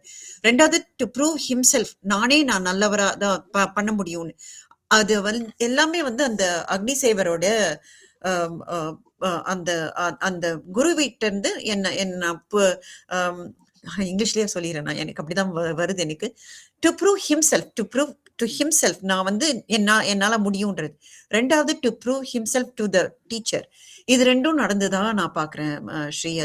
அதுக்கப்புறமா அவருடைய வாழ்க்கை மூவ் ஆகுது, அவருடைய அனுபவங்கள் மாறுது. இதுக்கப்புறமா வந்த துரோணருக்கு வந்து கல்யாணம் ஆயிருக்கு. அதுக்கப்புறமா அந்த விதத்துல ஒரு நிறைவடைஞ்சிருப்பாரு. வாழ்க்கையினோட சூழ்நிலை பல தேவைகள் வருது. அது ரெண்டாவது பை நேச்சுரலாவே அர்ஜுனனை பார்த்த உடனே இது எனக்கானவன்னு தெரிஞ்சிருக்கும் இல்லையா? சோ இது எல்லாமே சேர்ந்துதான் வந்திருக்கிறதா பாக்குறேன் நானு. ரெண்டாவது அஜித் கேட்கக்கூடிய கேள்விகள் இது திரும்ப திரும்ப எனக்கு இன்னும் பெரிய கொஸ்டினா தான் இருந்துட்டு இருக்கு. ஆனா இலக்கியம், கலை ஆர் ஈவன் ஆர்டினரியா நம்ம பெருக்கினாலே ஒரு நல்ல தாயா இருந்தாலுமே விடுதலை நோக்கி தான் நாங்க போய்கிட்டு இருக்கோம்னு தான் நினைக்கிறேன் அஜித். இதுக்காக பெருசா பண்ண வேண்டிய அவசியம் இல்லைன்னு நினைக்கிறேன். என் வீட்டுல என்னோட விளக்கு ஏற்றி நான் விடுதலை அடைய முடியும்ன்றது நான் நம்புறேன் அஜித். அது வந்து ஞானமா தான் தெரிஞ்சுக்க வேண்டிய விஷயமா பாக்குறேன் நான். எனக்கு இதுக்கு மேலனா எனக்கு நிறைய இந்த தடவை சத்யா ரிகிரிட்ட தான் நிறைய கேட்கணும்னு நினைக்கிறேன். I stand here. Thanks Sri. Thank you aunty. Hand raise பண்ணிருக்காங்க சரவணன், சொல்லுங்க. தேங்க்யூ ஸ்ரீ. அஜித் கேட்டதுக்கான பதில், இலக்கியத்து மூலமா நம்ம ஒரு விடுதலை அடையலாமா? அஜித் ஒண்ணு நான் சொன்னதை அவர் சொன்னதை நான் ஒத்துக்கிறேன். அதுக்கு முன்னாடி ஒரு சின்ன டிஸ்கிளைமர், அஜித் ப்ரோ இப்போ சொல்றதா இப்போது எனக்கு தோன்றது. நாளைக்கு மேபி இது நான் சொன்னது தப்புன்னு சொன்னா நான் திருத்திக்கலாம். இந்த தாட்டை நான் சொல்றேன். இதுல மறுப்பு இருந்தா நீங்க நண்பர்கள் தெரிவிக்கலாம். அஜித் சொன்ன மாதிரி இலக்கியத்து மூலமாவும் நாம வந்து என்ன பண்ணலாம்னா விடுபடலாம். ஏன்னா இலக்கியமும் ஒரு செயல்பாடு தான். ஆனா நான் என்ன பாக்குறேன் அப்படின்னா, இலக்கியத்தை வந்து ஒரு பாதையா பாக்குறேன். இலக்கியம் சில பேரால மட்டும் இலக்கியத்தையே ஒரு செயல்பாடா பண்ண முடியும். ஆனா சில பேர் இலக்கியத்தின் மூலமா இன்னொரு மாபெரும் செயல்பாடை நோக்கி அடைவாங்க. அதுக்கான எடுத்துக்காட்டா நம்ம சிவராம் கராந்த் நாங்க இந்த இதுல கூட பார்த்தோம். அவர் வந்து இந்த இலக்கிய செயல்பாடை ஒண்ணு வச்சுட்டு அங்க இருந்து ஒரு சமூகத்தை நோக்கி, சமூக செயல்பாடை நோக்கி பயணிக்கிறாரு. இலக்கியம் பாதையாவும் அமையுது, இலக்கியமே தனியான செயல்பாடாவும் அமையுது. சோ விடுதலை அப்படிங்கிறது வந்துட்டு இலக்கியத்திலையும் பாசிபிள், இலக்கியத்துல இருந்து நாம அடையக்கூடிய வெவ்வேறு செயல்பாடுகள்லயும் பாசிபிள் அப்படின்னு நான் நினைக்கிறேன். ஒரு பாயிண்ட். இன்னொரு ஆடடான பாயிண்ட் என்ன அப்படின்னா, ஒருவேளை நம்ம வேற ஒரு செயலை நாம கண்டடையும் போது இலக்கியம் அதுக்கான மன விரிவையும் அதை நம்ம செய்யறதுக்கான உந்துதலையும் இலக்கியம் நமக்கு நேரடியாகவும் தருது அப்படின்னு நான் நினைக்கிறேன். சோ ஃபைனலைஸா நான் சொல்ல வர்றது என்னன்னா, கண்டிப்பா இலக்கியம் நேரடியாவோ இல்லாமலோ கண்டிப்பா நமக்கு விடுதலையை தரும். அதாவது ஆழ்ந்து மேலோட்டமான கற்றல் இல்ல, ஆழ்ந்து ஆகி நம்ம ஒருவேளை கற்றிருந்தோம்னா, கசடர கற்றிருந்தோம்னா கண்டிப்பா நம்ம விடுதலை அடைவோம்ங்கிறது என்னுடைய ஃபைனல் பாயிண்ட். நண்பர்கள் மறுப்பு இருந்தா தெரிவிக்கலாம். நன்றி. நன்றி அண்ணா. செந்தில் அண்ணா, உங்களோட பதில் இந்த 2 கேள்விகளுக்கும். எனக்கு அஜித் கேட்ட கேள்வி வந்து எனக்கும் நம்பிக்கையாகவும் அண்ணா நீங்க பேசுறது கேட்கல. ஹலோ, இப்ப கேக்குதா? கேக்குது. அஜித் கேட்ட கேள்வி வந்து எனக்கும் ஒரு நம்பிக்கையாகவும் அந்த நம்பிக்கை கடியில இருக்க கேள்வியாகவும் தான் இருக்கு. சோ எனக்கு அதுல டீப்பா சொல்றதுக்கு எதுவும் இல்லை. ஆனா அந்த துரோணர், அர்ஜுனன், யக்ஞசேனன் அவங்களுடைய உறவை பத்தி சொன்னதுல வந்து எல்லாமே அதோட எசன்ஸ் சொல்லிட்டாங்க. நான் வேற வேர்ட்ல சொன்னோம் அப்படின்னா, துரோணருக்கும் துருபதனுக்கும் நடுவுல இருந்தது வந்து ஒரு அன்இக்குவல் ஃப்ரெண்ட்ஷிப்னு தோணுது. அர்ஜுனனுக்கும் துரோணர் நடுவுல இருந்ததான் வந்து ஒரு குரு சிஷ்யமானது அப்படின்றது. அது ஏதோ ஒரு வகையில வந்து துரோணர் கொண்டு இருந்தான்னு சொல்றேன். நன்றி அண்ணா. அடுத்த 2 பகுதிகள்ல இருந்து சொல்லுங்கப்பா, சொல்லுங்க. துரோணர் துருபதனுக்கும் துரோணருக்கும் வந்து நடந்தது எல்லாமே அவர் சொன்ன மாதிரி தன்னை ப்ரூவ் பண்ணதுதான். தனக்கு ரெகக்னேஷன் வேணும் அப்படிங்கிறதுக்காக தான் செஞ்சாரு. இவற்றை வந்து அர்ஜுனன் உரையாடல் வழியா தான் அவர் கண்டுக்கிறாரு. நிச்சயமா அஜித் சொன்ன மாதிரி அவர் வந்து இந்த செஞ்சோட்டு கடனுக்காக, அது இவருக்கு தான், அவர் பீஷ்மருக்கு தான் அவர் கடன் பெற்றிருக்காரு. அது அதுக்காக சொல்றாரு, அது நல்லதோ கெட்டதோ நான் பீஷ்மர் பக்கம் தான் நிக்க போறேன், அது அவர் கூட அப்படிங்கிறாரு. ஏன்னா அதுக்கான அவருக்கு சொல்றாரு, எனக்கு தேவையே இல்லை, எனக்கு நான் எப்படினாலும் வாழ்ந்துருவேன் அப்படின்னு சொல்லி தான் அவர் சொல்றாரு. அவர் அப்போ தன்னுடைய மனைவிக்கும் தன்னுடைய மகனுக்கும் உள்ள அந்த அவங்களுக்கு ஒண்ணு கிடைக்கல, ஒரு செக்யூர்டு ஒரு எண்ணங்களும் மினிமமா அவங்களுக்கு கிடைக்கக்கூடியதெல்லாம் கிடைக்கணும் அப்படின்னு நினைக்கிறாரு. ஒரு ரெஸ்பான்சிபிலிட்டி அவர் எடுத்துக்கிறாரு அந்த இடத்துல. அவ்வளவுதான், வேற ஒண்ணும் இல்லை. அவருக்கு தேவையில்லை. அப்ப பையன் கூட கேட்கிறாரு, நீ என்ன சொல்லிட்டு வந்த அவன் நண்பர்கள்ட்ட, எத்தனை பசு வேணும் உங்களுக்கு அப்படின்னு சொன்னேன். அவ்வளவு அப்படி சொல்லி சிரிக்கிறான். என்ன அவருக்கு போதும். பையன் நிறைவு அடைஞ்சுட்டான். ஒய்ஃப நல்ல ஒரு நல்ல இடத்துக்கு கொண்டு வந்துட்டாங்க. அவ்வளவுதான். அவருக்கு தேவையில்ல. ஆனா அதுக்காக அர்ஜுனன தன்னை ஏத்துக்கிட்டாரா அப்படின்னா, அது இல்ல. அர்ஜுனன ஏத்துக்கிறது உரையாடல்கள் வழியா இவன் சிறந்த மாணவனா இருப்பாங்கிறதான். வேற பீஷ்மர் செஞ்சாருங்கிறதுக்காகவோ, இன்னொரு 2 ரீசன் அஜித் சொன்னாங்க. இன்னொரு ரீசன் என்னமோ சொன்னாங்க. அதுக்காக இல்ல. துருபதன முதல்லே கண்டுபிடிச்சிட்டாரு. இவன் கொஞ்சம் ஃப்ராடு பையதான்னு கண்டுபிடிச்சா தான் காலால கூட எத்துத மாரிலாம் ஒரு சீன் வரும். காலால எத்தி தான் எழுப்புவாரு. அதெல்லாம் அவர் எதிர்பார்க்கல. சரி கிடைக்கலாம் அப்படின்னு தான் அவர் போறாரு. அது கிடைக்கல. அவ்வளவுதான். அதனால இங்க அர்ஜுனன் கூட வச்சிருந்தது வந்து உரையாடல் வழியா தன்னை சீடன்கிறத அவர் ஏத்துக்கிறாரு. அடுத்த கேள்வி என்னது? அஜித் கேட்ட கேள்வி. செயல் நம்ம 2 வேற ஏதோ கேள்வி. இலக்கியத்தின் வழியா விடுதலை அடைய ஆமா. அது ஒரு புரிதல். இலக்கியம் வாசிக்கிறோம். அது வழியா நமக்கு நிறைய புரிதல் ஏற்படுது. புரிதல் ஏற்படுதல் வழியா விடுதலை அடைகிறோம். அவ்வளவுதானே. நமக்கு வேற என்ன சொல்றது? எவ்வளவோ புரிய ஆரம்பிக்கிறது. லைஃப் ஃபுல்லா புரியுது. சிக்கல்கள் புரியுது. அப்ப நம்ம விடுதலை அடைய தானே செய்றோம். எல்லாத்துக்கும் காரணம் புரிஞ்சுட்டா போதும் தானே. அப்ப அது வேற என்ன சொல்லித் தருது? இலக்கியங்கள் தான் புரிய வைக்கிறது. நான் அதுக்கு முன்னால இலக்கியத்துக்கு வர்றதுக்கு முன்னால நான் வந்து ஓஷோவோ, ஜெயகிருஷ்ணன்ஸையோ படிக்கும்போது இவ்வளவு எனக்கு புரிதல் நடக்கல. நவீன நம்ம இலக்கியத்துக்குள்ள வரும்போது அது ஒரு பெரிய ஓப்பனை தருது. நிறைய புரிய வைக்குது. சொல்லப்போனா ஒரு ஆன்மீகத்துக்கே அது சரியா புரிதல நவீன இலக்கியத்தை தான் தருது. இல்லைன்னா நம்ம ஒரு ஏமாந்துட்டு கிடப்போம் அப்படின்னு தான் எனக்கு தோணுது. ஒரு மாயையில சிக்கியிருப்போம் அப்படின்னு தான் தோணுது. அதனால இலக்கியம் வந்து ஒரு பெரிய புரிதலை தர்றதுனால அது ஒரு விடுதலை தருது. இதுதான் நான் நினைக்கிறேன். எனக்கு இதுல வந்து ஒரு கருத்து இருக்கு. சரியான்னு தெரியல. அது கேள்வியா கூட எடுத்துக்கோங்க. ஜெயங்கல் வந்து ஒரு இடத்துல சொல்லியிருப்பார்ல, தன்னரம் தான் விடுதலை கொடுக்கும். தன்னரத்தை வந்து எடுத்து தன்னரம்ன்றது தனக்கான செயல். அந்த செயலை வந்து நிறைவுற செஞ்சோம்னா அது நம்மளுக்கு விடுதலை அளிக்கும் அப்படின்றது. ஒருவன் யார் ஒருத்தர் வந்து வாசிப்பு வந்து தன்னரமா கொண்டு அந்த செயலை நிறைவோட செய்யறாங்களோ அவங்க விடுதலை அடைவாங்க. அப்படி எடுத்துக்கலாமா? அதை செய்யும் போது நம்மளோட நீங்க சொல்லுங்க. முதல்ல தன்னரம்னா என்னங்கிறத பத்தி நம்ம ஒரு பெரிய டிஸ்கஷன் ஆரம்பிச்சிருவோம். ஒரு அடுத்த தெளிவா சொல்லிடணும். ஓகே.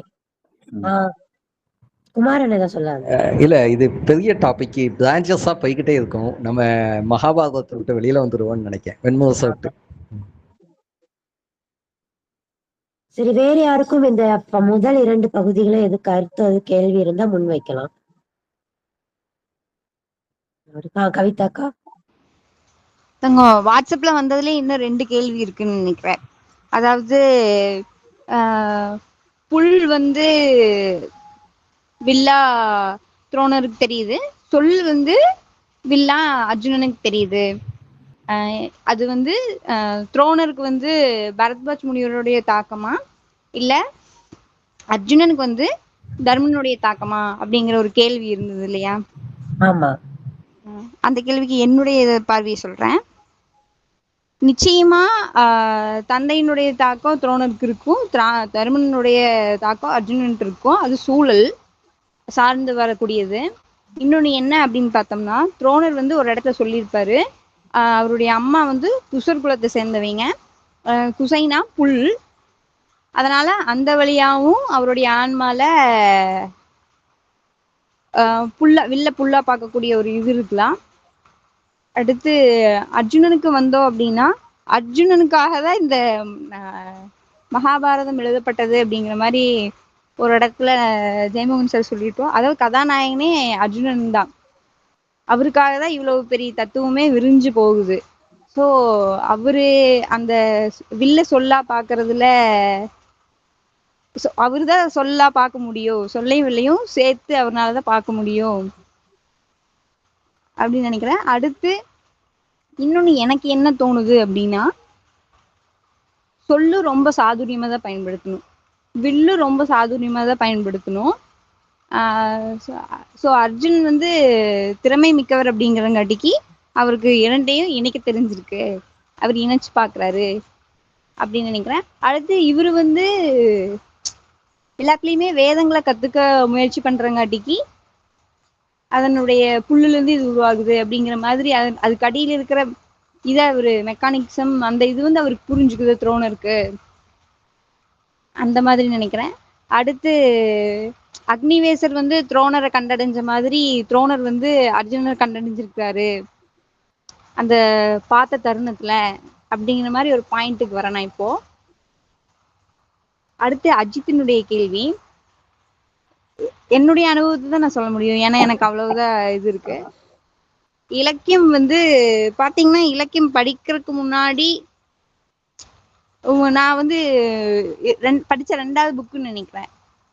அப்ப வந்து எனக்கு பயங்கரமான ஒரு உளசோர்வு. என்னன்னு கேட்டீங்க அப்படின்னா, நான் நினைச்சது நடக்கல, என் வாழ்க்கையில மட்டும் எல்லாம் இப்படி நடந்துட்டு இருக்கு, ஏன்னா என்னோட வாழ்க்கை தான் ரொம்ப மோசம் அப்படிங்கிற மாதிரி நான் ரொம்ப ஃபீல் பண்ணி டீப்ல இருந்தப்போ யதார்த்தமா ஒரு புத்தகத்தை படிக்கிறேன். அந்த புத்தகத்துல வந்து ரொம்ப ரொம்ப ரொம்ப அழகான ஒரு பொண்ணு, அவளுடைய வாழ்க்கையில் நடந்ததெல்லாம் பார்க்கும்போது இது எல்லா பொண்ணுக்கும் நடக்கக்கூடியது அப்படிங்கிற ஒரு தெளிவு எனக்கு அப்ப கிடைக்குது. அது மாதிரி ஒவ்வொரு இதுலயும் இந்த உலகத்தை நம்ம முழுமையா புரிஞ்சுக்கிறதுக்கு, பார்க்காத உன்னை பார்க்கறதுக்கு, இது மாதிரி ஒரு இதை பார்க்கும்போது நம்மளுக்கு இலக்கியம் அந்த உலகில் இருந்து விடுபட வைக்குது அப்படிங்கிற மாதிரி எனக்கு ஒரு இது இருக்கு. அடுத்து இப்போ எனக்கு இப்ப வெண்முரசு படிக்க ஆரம்பிச்சிருந்து இப்ப வரைக்கும் இப்போ எனக்கு என்ன தோணுதுன்னா, எல்லாருக்குள்ளயுமே எல்லா கேரக்டர்ஸ்குள்ளயுமே நான் நான் நான் அப்படிங்கிறது அந்த ஆணவமா வெளிப்படுறாங்காட்டிக்கு அவங்க அவ்வளவு இருக்காங்க, அவ்வளவு திறமையானவங்களா இருக்கிறாங்க, அதனால அவங்களுக்கு அது வெளிப்படுது. அது எனக்கு சலிச்சு போன மாதிரி இருக்கு இப்பவே. சரி, எதுக்குடா நான் போய் நான் சொல்லிக்கணும் அப்படிங்கிற மாதிரி ஒரு எண்ணம் எனக்கு இப்ப வருது. அதனால நான் நினைக்கிற இலக்கியம் வந்து உண்மையாலுமே விடுதலை நோக்கிதான் நகர்த்திட்டு போகுது என்னைய அப்படின்னு நான் நினைக்கிறேன். நன்றி அக்கா. Okay doctor. வேற யாருக்கும் எதுவும் கருத்துக்கள் இருக்கா இந்த கவிதாக்கா வச்ச கருத்துக்கள் கேள்வியிலையும்? ஸ்ரீ, நான் ஒண்ணு சொல்லிக்கிறேன். முத்துக்குமாரன் நான் சொன்னாரு, இது இந்த லிபர்ட்டி இத பத்தி பேசினா வெண்முரசுல இருந்து வெளியே போகும் அப்படின்னு சொல்லி. எனக்கு என்ன தோணுதுன்னா, வெண்முரசனோட மொத்த டெக்ஸ்டும் ஒட்டுமொத்தமா இந்த லிபர்ட்டியை பத்தி தான் பேசியிருக்கோம் அப்படின்னு சொல்லி தான் நான் யோசிக்கிறேன். ஆகவே லிபர்ட்டியை பேசுறது வெண்முரசு விட்டு வெளியே போகாதுன்னு நான் நினைக்கிறேன் முத்துக்குமாரன். நான் லிபர்ட்டிக்கு சொல்லல, தன்னவம் பத்தி சொன்னேன். இது ஆமா. ஓகே, தன்னறம் அப்படிங்கிறது என்னன்னா ஒரு உயிர் இல்ல, நமக்கு டைம் இது இல்ல இல்லையா, அதுக்காக தான் நான் கொஞ்சம் கூர்மையா போகணுங்கிறதுக்காக, மற்றபடி பேசக்கூடாதுன்ட்டு இல்ல, அதுக்காக தான். ஓகே ஓகே, நான் சுருக்கமா சொல்லிடுறேன். தன்னறம் அப்படிங்கிறது என்னன்னா ஒரு உயிர் இங்க மண்ணில் உருவாகுது அப்படின்னா அது ஏதோ ஒரு குறிப்பிட்ட செயலை செய்வதனால் மட்டுமே நிறைவடையக்கூடிய ஒண்ணா இருக்கும். அந்த உயிர் அதை மட்டுமே செஞ்சதுன்னா தன் வாழ்நாளில் ஒரு நிறைவை நோக்கி போக முடியும். அந்த ஒவ்வொரு உயிருக்கும் வேற வேறையா இருக்கும். இப்போ அதனாலதான் நான் இந்த கேள்வி கேட்டேன், நம்ம குரூப்ல இருக்கிற எல்லாத்துக்குமே இலக்கியம் அப்படிங்கிறது அந்த விடுதலை நோக்கி போகுமா அப்படின்னு சொல்லி. இதுக்கு என்னன்னா எல்லாத்துக்கும் போகாதுங்கிறது தான் என்னோட பதில். உண்மையான பதிலும் அதவாதான் இருக்கும். ஏன் அப்படின்னா இந்த இலக்கியம் அப்படிங்கிறது சிலருக்கு ஒரு ஒரு சின்ன இது மட்டுமா தான் இருக்கும். ஆனா இதுல குறிப்பா யாரோ 1-2 பேருக்கு என்னவா இருக்கும்னா, இலக்கியம் அப்படிங்கிறது அவங்களுடைய உண்மையான தன்னரமா இருக்கும். அப்போ அவங்க அடையக்கூடிய அந்த நிறைவு அப்படிங்கிறது மீதி பேர் நம்ம அடையிறது வந்து அடைய முடியாமல் இருக்கலாம். அப்போ உண்மையாலுமே தன்னரம் இலக்கியம் தான் அப்படின்னு சொல்லி யாருக்கு இருக்குதோ, இப்போ இலக்கியத்தின் வழியாக நம்ம வந்துட்டு இருக்கிற ஒருவேளை எதிர்காலத்தில் நம்மளோட தன்னரம் அப்படிங்கிற ஒன்னை கண்டுபிடிக்கிறதுக்கு இது வழியாக இருந்துச்சுன்னா, அந்த தன்னரத்தை நோக்கி போய் அந்த செயலை ஒருவேளை நம்ம செய்ய ஆரம்பிக்கிறோம்னா நம்மளோட லிபர்ட்டியை நோக்கி போலாம் அப்படின்னு சொல்லிதான் நான் அதை பாக்குறேன். தேங்க்யூ. தேங்க்யூண்ணா, தேங்க்யூ. வேற யாருக்கும் எதுவும் இந்த 2 இதுல கருத்துக்கள் இருக்கா? நம்ம அடுத்த 2க்கு மூவ் பண்ணலாமா? கடைசி 2 பகுதிக்கு. ஒன்னே ஒண்ணு மட்டும் சொல்லிக்கிடுவேன். இதுல இந்த அத்தியாயத்துல வந்து அவருக்கு கிளாஸ் எடுக்க ஆரம்பிப்பாது இல்லையா, வேதாங்களை வச்சு இது பண்ணணும், அங்க இது தனுர்வேதம் எப்படி வந்துச்சுன்னு ஒரு பெரிய கிளாஸே போகும். அது எப்படின்னா, ஃபர்ஸ்ட் அவர் சாப்பிட உட்காருவாரு, சாப்பிட்டு முடிச்ச உடனே ஸ்டார்ட் பண்ணுவாரு. இவர் சாப்பிட மாட்டாரு, இவருக்கு அதெல்லாம் யோசிக்கவே மாட்டாரு. உடனே அர்ஜுனன் கேட்டுக்கிட்டே இருப்பாரு. உடனே அடுத்து கிளம்பி வேற ஒரு இடத்துக்கு போயிடுவாரு. நைட்டு விடிய விடிய வந்து முடிச்சு அவர் தூங்கிடுவாரு, எனக்கு நல்லா தூக்கம் வேணும் அப்படிங்கிறதுக்காக. இப்பதான் நான் வந்து என்னோட அனல் கம்மியா இருக்கு, நான் தூங்கணும் அப்படின்ட்டு காலையில எந்திரிச்ச உடனே விட்டதுல வந்து தொடங்குவாரு. இவருக்கு வந்து அச்சச்சோ, நீ என்ன இன்னும் விடிய விடியவா நான் இவ்வளவு நேரமா தூங்கிட்டேன் அப்படின்னு பதட்டம்லாம் தோணுறதுக்கு கிடையவே கிடையாது. அப்படிங்கும்போது எனக்கு என்ன தோணுச்சு அப்படின்னா, அவர் வந்து அப்போ வேற ஒரு நிலையில இருக்காரு. இப்போ அந்த நிலையில இவனோட இப்போ அர்ஜுனனும் வந்து என்னன்னா, இத மிஸ் பண்ணி வேற அந்த நிலையில முன்னாடி இல்லாம போயிட்டான்னா, அவனுக்கு எப்போதுமே அது கிடைக்காது அப்படின்னு தான் எனக்கு தோணுச்சு. அப்போ அவன் இவ்வளவு நேரம் காத்து கிடக்கானங்கிறதெல்லாம் அதெல்லாம் அவருக்கு வந்து ஒரு பெரிய விஷயமே கிடையாது. அவன் அதுக்கு ஒரு தகுதியான ஆளு. அதனாலதான் அவனை சூஸ் பண்ணியிருக்காரு. இத சொல்லணும்னு தோணுச்சு. அவ்வளவுதான். நன்றி அண்ணா. வேற எதுவும் வேற எதுவும் கருத்துக்கள்? சரி, நான் அடுத்த பகுதிக்கான கேள்வி வைக்கிறேன். குரூப்ல வந்ததுதான்.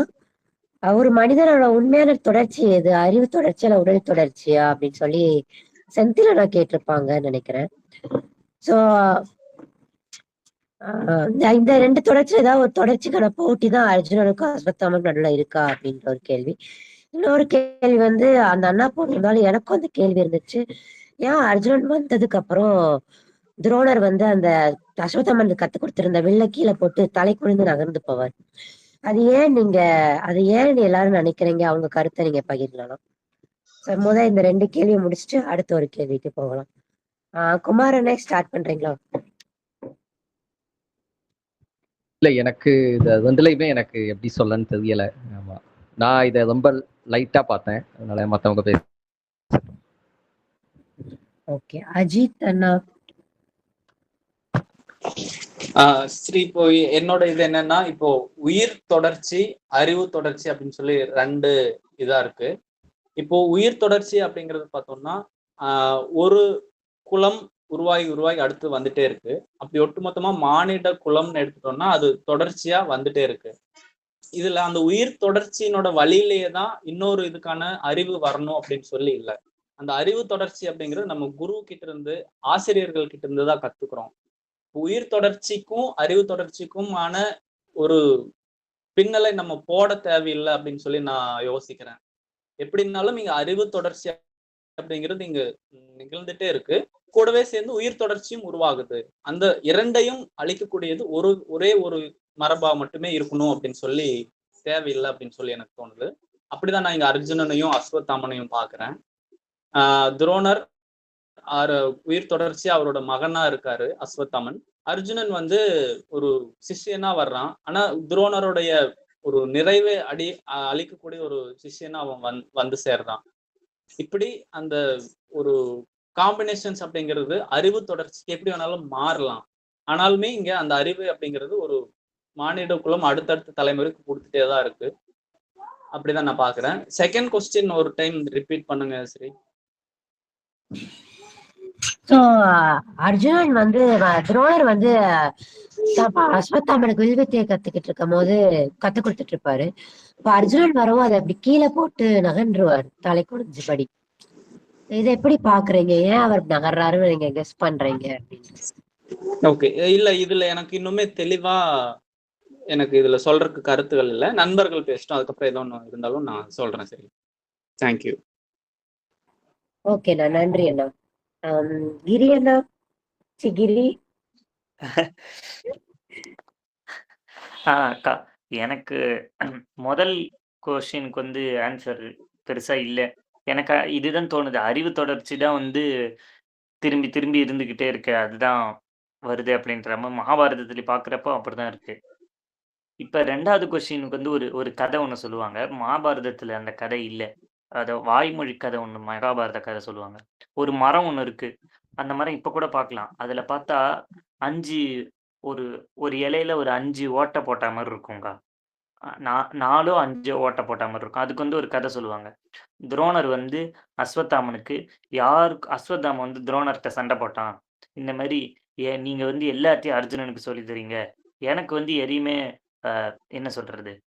ஸ்பெஷலா எனக்கு எதுவுமே நீங்க சொல்லி தரல அப்படின்னு கேட்பான். அப்ப நான் வந்து அவனுக்கு சொல்லி தரேன். உனக்கு கூரிய ஒரு அம்பு ஒரு இலைய துளைச்சு அந்த பக்கம் போற மாரி, கிழிக்காம போற மாரி நான் உனக்கு சொல்லி தரேன் அப்படின்னு சொல்லிட்டு அவர் வந்து சொல்றாரு.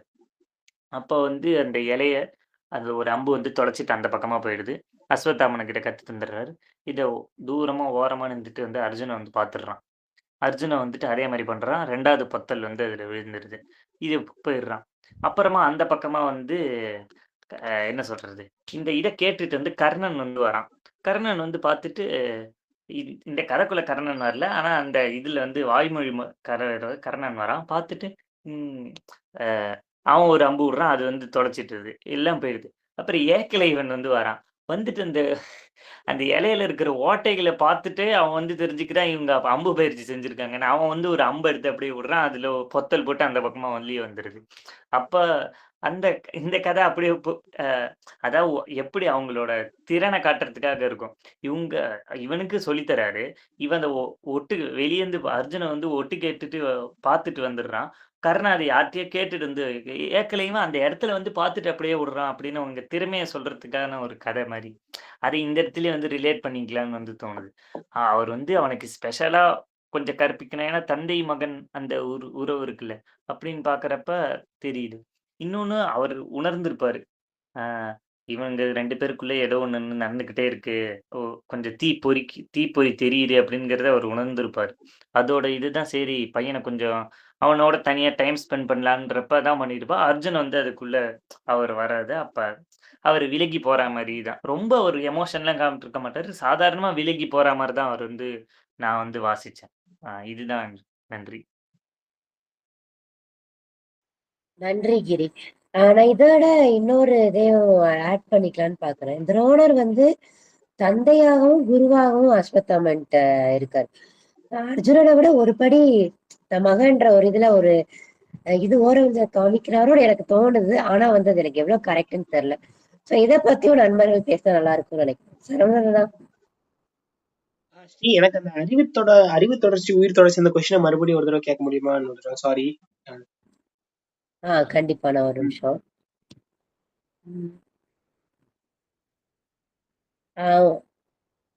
ஒரு உண்மையான தொடர்ச்சி எது அப்படின்னு சொல்லி கேட்டிருக்காங்க. உடல் தொடர்ச்சியா, அறிவு தொடர்ச்சியா அப்படின்னு.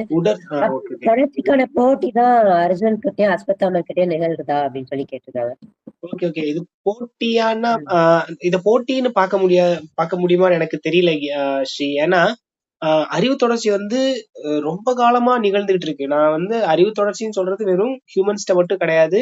எல்லா உயிரினங்கள்ட்டயும் ஒரு அறிவு தொடர்ச்சி இருக்கு. அது சார்ந்த பரிணாமங்கள் இருக்கு. ஏன்னா ஒவ்வொரு நிலம் சார்ந்தும், ஒவ்வொரு சூழல் சார்ந்தும், ஒவ்வொரு உயிரினமும் அதுக்கு ஏத்தாப்புல தன்னைத்தானே தகவமைச்சுக்குது.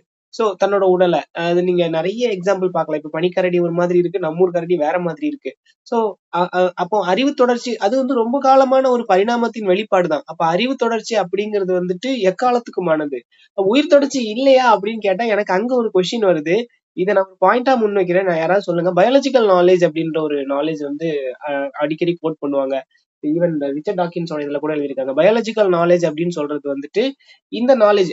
ஃபார் எக்ஸாம்பிள், ஒரு உயிர் வந்து மனித குலமே எடுத்துக்கலாமே. மனித குலம் வந்து அடுத்தடுத்த தலைமுறைகளை ரீச் பண்ணும்போது புதிதா பிறந்த குழந்தைக்கு பால் குடிக்கிறதுக்கு யாரு சொல்லி தராங்க? அங்க ஒரு அறிவு தொடர்ச்சி வருது. அது யாரும் கத்து தரல. இதை நான் அன்னைக்கு திருமலை சாட்டை கூட கோட் பண்ணி நாங்க பேசிட்டு இருந்தோம். அதுக்கு பாத்ரூம் போறதில்ல. அந்த தூக்கி காலில் எங்க அம்மா வச்சு தங்கச்சி பையனை பிடிச்சா அவன் முக்கிய அவனுடைய 2 பாத்ரூம் வெளியே தள்ளுறான். இந்த நாலேஜ் இருக்குது இல்லையா? இது எங்கேயோ மிக்ஸ் ஆகுதுன்னு நான் நினைக்கிறேன். அப்போ ஒட்டுமொத்தமா வெறும் உயிரினங்கள்னு இல்லாது, மனிதர்கள் இல்லாது எல்லா உயிரினங்கள்லயும் தொடர்ந்து ஒரு அறிவு தேடல் இருந்துகிட்டே இருக்கு. சோ இதுல எது உண்மை எது பொய்ங்கிறது வந்துட்டு அந்த கேள்வியே ஒரு சரியான கேள்வியா அப்படிங்கிறது எனக்கு வந்து தெரியல. இந்த பாயிண்ட்ல வச்சு கேக்குறாரு. அதாவது அஸ்வத்தாமனா அர்ஜுனனான்னு கேட்கும் போது ஓகே, அது ஒரு நல்ல பார்வைதான். ஆனா அத ரொம்ப டீப்பா போனா அது ஒரு மீனிங்லெஸ்ஸா எனக்கு தோணுன மாதிரி எனக்கு இன்னும் ஃபீல் ஆகுது ஸ்ரீ. மேற்கொண்டு எனக்கு ஏதாச்சும் தாட் வந்துச்சுன்னா கண்டிப்பா நான் வந்து சொல்றேன் ஸ்ரீ. தேங்க்யூ. கண்டிப்பா அண்ணா. சோ நீங்க அந்த பயாலஜிக்கலா கேட்டதுக்கு நான் சொல்றேன். ஆன்டி எதுவும் தப்பா சொன்னா கரெக்ட் பண்ணுங்க. சோ எனக்கு தெரிஞ்ச வர நீங்க சொன்னீங்கல்ல, ஒரு குழந்தைங்கள்ல இருந்து எல்லா உயிர்களுமே ஒரு தனக்கான செயல்களை அது ஆட்டோமேட்டிக்கா அதுவே செய்யும். அதை வந்து என்னன்னு சொல்லுவாங்கன்னா பயாலஜிக்கல் இன்ஸ்டிங்க்ட் அப்படின்னு சொல்லுவாங்க. எல்லா உயிர்கள்கிட்டயுமே அந்த இன்ஸ்டிங்க்ட் இருக்கும்.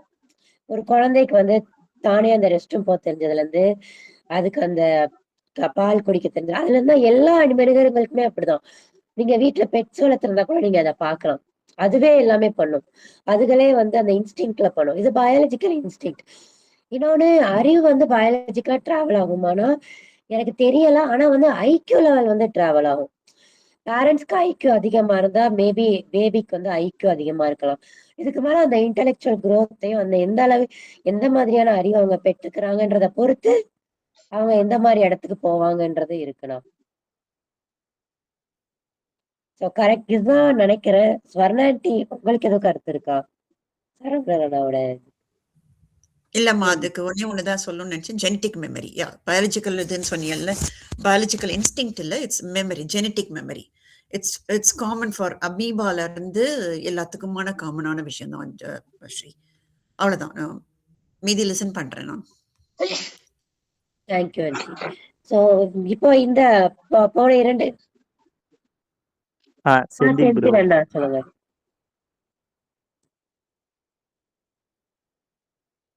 அண்ணா சொல்லுங்கண்ணா. செந்தில் ப்ரோ நீங்க தான் ப்ரோ பேசுங்க. ஹலோ. ஹலோ கேக்குதா bro? கேக்குதுண்ணா. அதாவது இந்த பயாலஜிக்கல் இன்ஸ்டிங்க்ட் அப்படின்னு அல்லது ஜெனடிக் மெமரின்னு சொல்லக்கூடியது வந்து அது ஒரு நாலேஜா இருக்கிறது இல்ல. அதுக்கு ஒரு எல்லா உயிருக்குமே ஒரு இமேஜா தான் அது மைண்டுக்குள்ள இருக்கு. ஃபார் எக்ஸாம்பிள் ஒரு பறவை வந்து எந்த பறவை கொஞ்சம் வந்து அதிகமா வாய் திறக்குதோ அதுக்கு வந்து புழு வைக்கணும் அப்படிங்கிறது அதுக்குள்ள ஒரு இன்ஸ்டிங்க்ட். ஆனா நீங்க பறவை கொண்டு வந்து ஒரு டம்ளர் கொண்டு போய் வச்சீங்கன்னா இந்த தாய் பறவை வந்து புழு வந்து பறவை வாய்க்குள்ள போடாது, ஒரு டம்ளருக்குள்ளதான் போடும். ஏன்னா அந்த டம்ளர் தான் அதுக்கு பொறுத்த வரைக்கும் பெருசா வாய் திறந்து வச்சிருக்கு அப்படின்ட்டு. ஸோ அது வந்து நம்ம நாலேஜா பரம்பரையா வரதா அப்படின்னு பார்க்க முடியாது. அதுக்குள்ள உள்ள ஒரு உள்ளுணர்வு, ஒரு உந்துதல் அப்படின்னு மட்டும்தான் பார்க்க முடியும். பிளஸ் வந்து அந்த உடல் தொடர்ச்சியா அறிவு தொடர்ச்சியா அப்படிங்கிற கேள்வி வந்து இந்திய மரபுல வந்து கொஞ்சம் முக்கியமான கேள்வின்னு நினைக்கிறேன். நம்ம இந்திய அப்படின்னு ஒரு இமேஜ் நம்ம வந்து யாருக்கான சரியான வாய்ஸ் நம்ம அப்படின்னு நான் இந்த பாயிண்ட் வந்து தனியா குரூப்ல டைப் பண்ணி கண்டிப்பா போன 2 2 விஷயமா சொல்றேன். ஜெனட்டிக் மெமரின்றது செந்தில் நான் 2 விஷயமா பாக்குறேன். ஒண்ணு அறிவு, ஞானம். அது வேற விஷயம். லைக் நம்ம ஞானம்ன்றது நம்மளுக்கானது, அறிவுன்றது வேற. நான் வந்து சர்வைவல் இன்ஸ்டிங்க்ட்ஸ்ன்னு சொல்றதுதான் ஜெனட்டிக் மெமரிஸ். அதாவது நம்ம குழந்தையா தான் வளரும்ன்றது. அது வேற மாதிரி பண்ணனா அது வந்து ஒரு பிளர்வா தான் பார்ப்போமே தவிர ஒரு எரரா தான் பார்ப்போம் நம்ம அது. ஸோ அப்படிதான் சொல்றேன் நான்.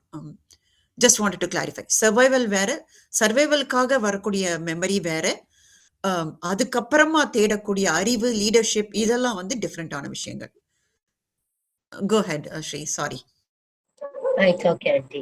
சரி, நான் ஒன்னு ஆட் பண்ணிக்கிறேங்க. ஓகே, இதுல அந்த அறிவு தொடர்ச்சி அப்படிங்கிறது பார்த்தோம்னா பயாலஜிக்கல் கண்டினியூட்டி சம்பந்தப்பட்டிருக்காது. உதாரணத்துக்கு பார்த்தோம்னா ரொம்ப முக்கியமான படைப்பாளிகள் அவங்களுடைய வாரிசுகள் பார்த்தோம்னா ரொம்ப பெரிய கிரியேட்டிவ் இல்லாம தான் இருந்திருப்பாங்க. நிறைய உதாரணங்கள் கூட நம்ம பார்க்கலாம். ஒரு ரொம்ப சூப்பரா பிசினஸ் பண்ற அவரோடைய பையன் அவர் அளவுக்கே இணையான பிசினஸ் பண்ணிடுவார் அப்படின்னா இல்லை, அதனோட சதவீதம் குறையும். அப்ப அறிவு தொடர்ச்சி அப்படிங்கிறது பயாலஜிக்கலாவே தான் வந்தாகணும் அப்படின்னு இல்லை. அது குரு மரபின் வழியாக, ஆசிரியர்கள் வழியாக அதற்கான அந்த வாய்ப்பு, ப்ராபபிலிட்டி அந்த எந்தெந்த உயிருக்கு இருக்கோ அதுக்கு அந்த ப்ராபபிலிட்டி படி அது கிடைக்கும் போது அவங்க அங்க வெளிப்படக்கூடியவங்க எல்லாம் மாறுறாங்க. அறிவு தொடர்ச்சி என்னைக்குமே இருந்திருக்குது. மனிதன் உருவானதுல இருந்து அவன் அந்த அறிவை அடுத்தடுத்து கடத்த நினைச்சிருக்கான். குகை மனிதன் வந்து பார்த்தோம்னா ஒரு கல்லை எடுத்து வரைஞ்சு ஏதோ ஒரு வகையில தன்னை வெளிப்படுத்தியிருக்கான். அது அவனோட அறிவா, அவனோட வாழ்க்கையா அவன் அங்க வெளிப்படுத்தியிருக்கான். அதனோட தொடர்ச்சியா அடுத்தடுத்து வந்த இன்னைக்கு கலைகளை உருவாக்குற வரைக்கும் நம்ம அதை பண்ணியிருக்கோம். இது எல்லாமே பார்த்தோம்னா ஒரு ஆசிரியர் மரபுல இருந்து மட்டுமே தான் அடுத்தடுத்த தலைமுறைக்கு வந்திருக்கு. தேங்க்யூ. தேங்க்யூ அண்ணா.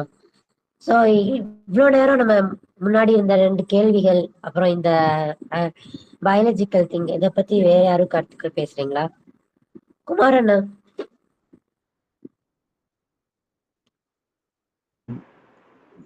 எனக்கு வந்து இதுல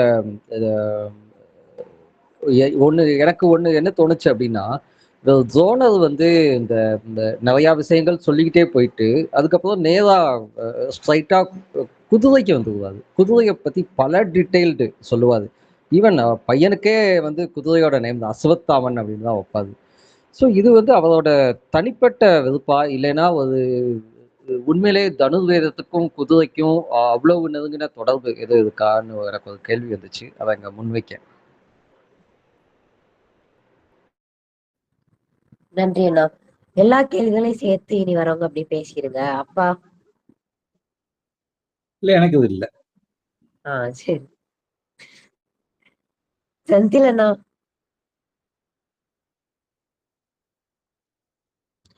சாரி, செந்தில் அண்ணா டிராவல்ல இருக்காங்க. சரவணன் அண்ணா. தேங்க்யூ சி. எனக்கு இதுல ஒரு பாயிண்ட் நான் ஹைலைட் பண்ணணும்னு நினைச்சேன். என்னன்னா, அஸ்வத்தாமன் அந்த குதிரையில அந்த குதிரையை வந்து தன்னுடைய கண்ட்ரோலுக்கு கீழே கொண்டுட்டு வராரு. ஆனா அர்ஜுனனால கொண்டு வரல முடியலங்கும் போது அஸ்வத்தாமன் அதுக்கு ரீசனா ஒண்ணு சொல்றாரு. அது வந்து உண்மையிலே சிந்திக்கத்தக்கது. அதை நான் ஹைலைட் பண்ணணும்னு நினைக்கிறேன். எனக்கு அதுல கேள்வியால நான் அதை ஹைலைட்டா வைக்கிறேன். ஏன்னா நான் உணர்ந்த ஒரு இடம் அப்படின்னு நான் நினைக்கிறேன். தன்னை மறந்து ஒரு செயலை செய்யும் போதுதான் அந்த செயல் வந்து முழுமையா தனக்கு கை கூடுது அப்படிங்கிற ஒரு பெரிய இன்சைட்டை தூக்கி அங்க முன்வைக்கிறாங்க இல்லையா? அந்த இன்சைட்டை வந்து நாம இந்த இடத்துல வந்து கண்டிப்பா எடுத்துக்கணும் அப்படிங்கறத வந்து நான் ரொம்ப ரொம்ப முன்வைக்கிறேன். ஏன்னா அத மேலதிகமா நான் அதுல ரொம்ப விளக்க வேண்டாம்னு நினைக்கிறேன். ஏன்னா உங்க எல்லாருக்கும் புரிஞ்சிருக்கும், நீங்க எல்லாரும் படிச்சிருப்பீங்க. சோ அது ஒரு ஹைலைட் மட்டும் பண்ணிக்கிறேன் ஸ்ரீ. தேங்க்யூ. நன்றி அண்ணா. இந்த ஆக்சுவலா இது ரொம்ப ஒரு முக்கியமான நல்ல இடமா எனக்கும் பட்டுச்சு. அதை முன் வச்சதுக்கு ரொம்ப நன்றி. கிரி எது சொல்றியா? இல்ல எனக்கு எதுவும் இல்ல. அடுத்த சாப்டர்ல தான் அப்ப பேசுறேன். ஓகே கிரி. அரவிந்த் அண்ணா.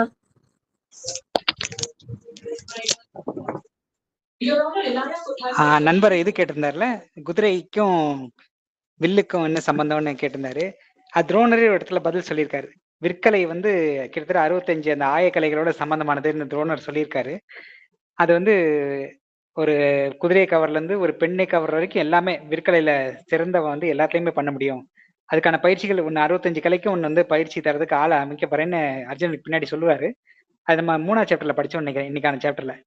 ஸோ அது வந்து அதுக்கான கலெக்ஷனை சொல்லிட்டே வராரு. அது இந்த நாவல் இந்த வெண்முரசு தொடர் ஃபுல்லா வரும். அந்த விற்கலை சண்டை போடும்போது விற்கலைக்கும் ஒரு மனசை ஒரு சைக்கலாஜிக்கலா ஒரு சொன்ன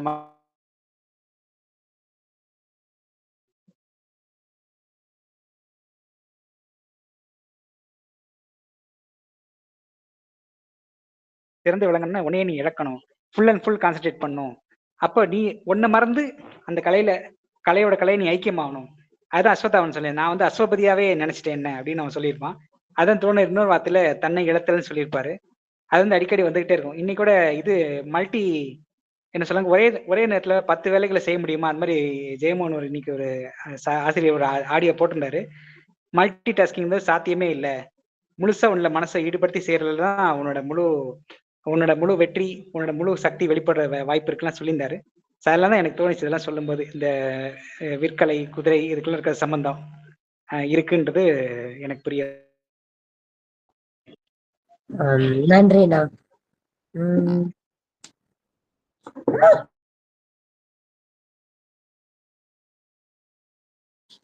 வேற யாரும் எதுவும் கருத்துக்கள் பேச சொல்றீங்களா இதுல? இல்ல நான் அடுத்த கேள்விக்கு மூவ் ஆகவா?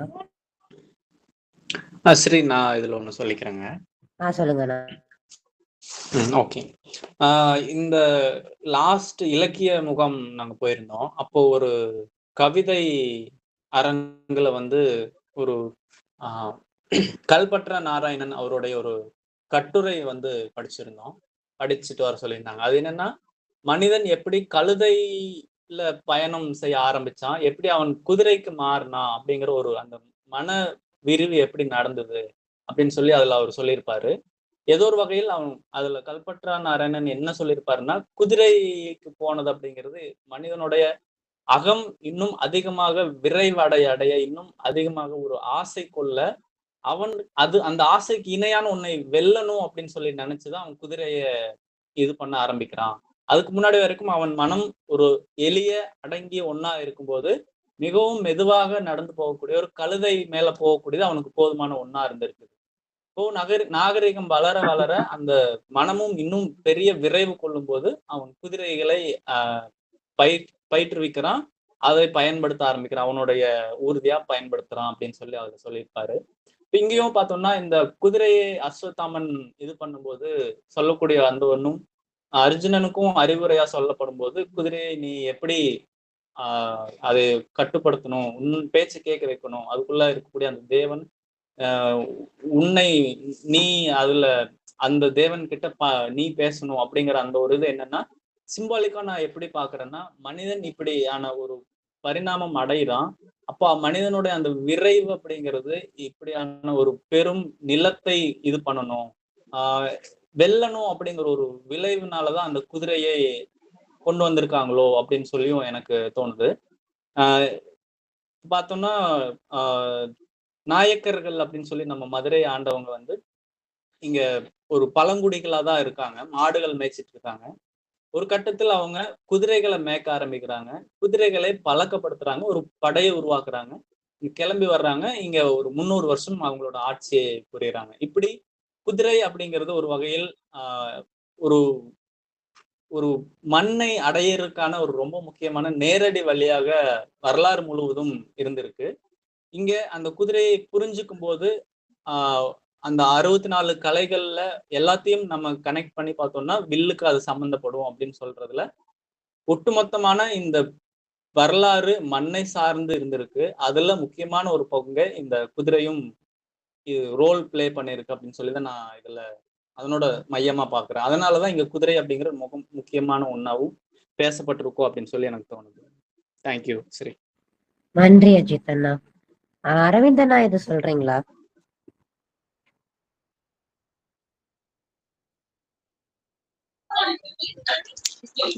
இல்ல, சொல்றதுக்கு அடிஷனலா எதுவும் இல்லம்மா, அவ்வளவுதான். நன்றிண்ணா. சோ கடைசி பகுதியில ஒரு கேள்வி குரூப்ல வச்ச கேள்வி எனக்கும் இருந்ததுனால அப்படி ஒன்னா கேட்டுடுறேன். துரோணர் வந்து அஸ்வத்தாமன் வந்து சத்திரியனா வந்து வளர்ப்பாரு. அது காரணம் வந்து துருவதன் மேல இருக்கிற வஞ்சமா இல்ல அஸ்வத்தாமன் கிட்டே அந்த இயல்பு இருக்கு அப்படின்றத உணர்ந்து அவர் அப்படி வளர்க்கிறாரா? அதுக்கப்புறம் அதே பகுதியிலேயே வந்து இந்த ஆஹ் இந்த பானையை நிரப்புவாங்கல்ல கையில, அதுல அஸ்வத்தாமனால மட்டும் ரொம்ப சுலபமா பண்ண முடியும், ஆனா அர்ஜுனுக்கு கொஞ்சம் நேரம் எடுக்கும் அதை ஐடென்டிஃபை பண்றதுக்கு. சோ இத பத்தி என்ன நினைக்கிறீங்க? மூன்றாவதா என்ன வைக்கிறேன்னா, ஒரு நிமிஷம்,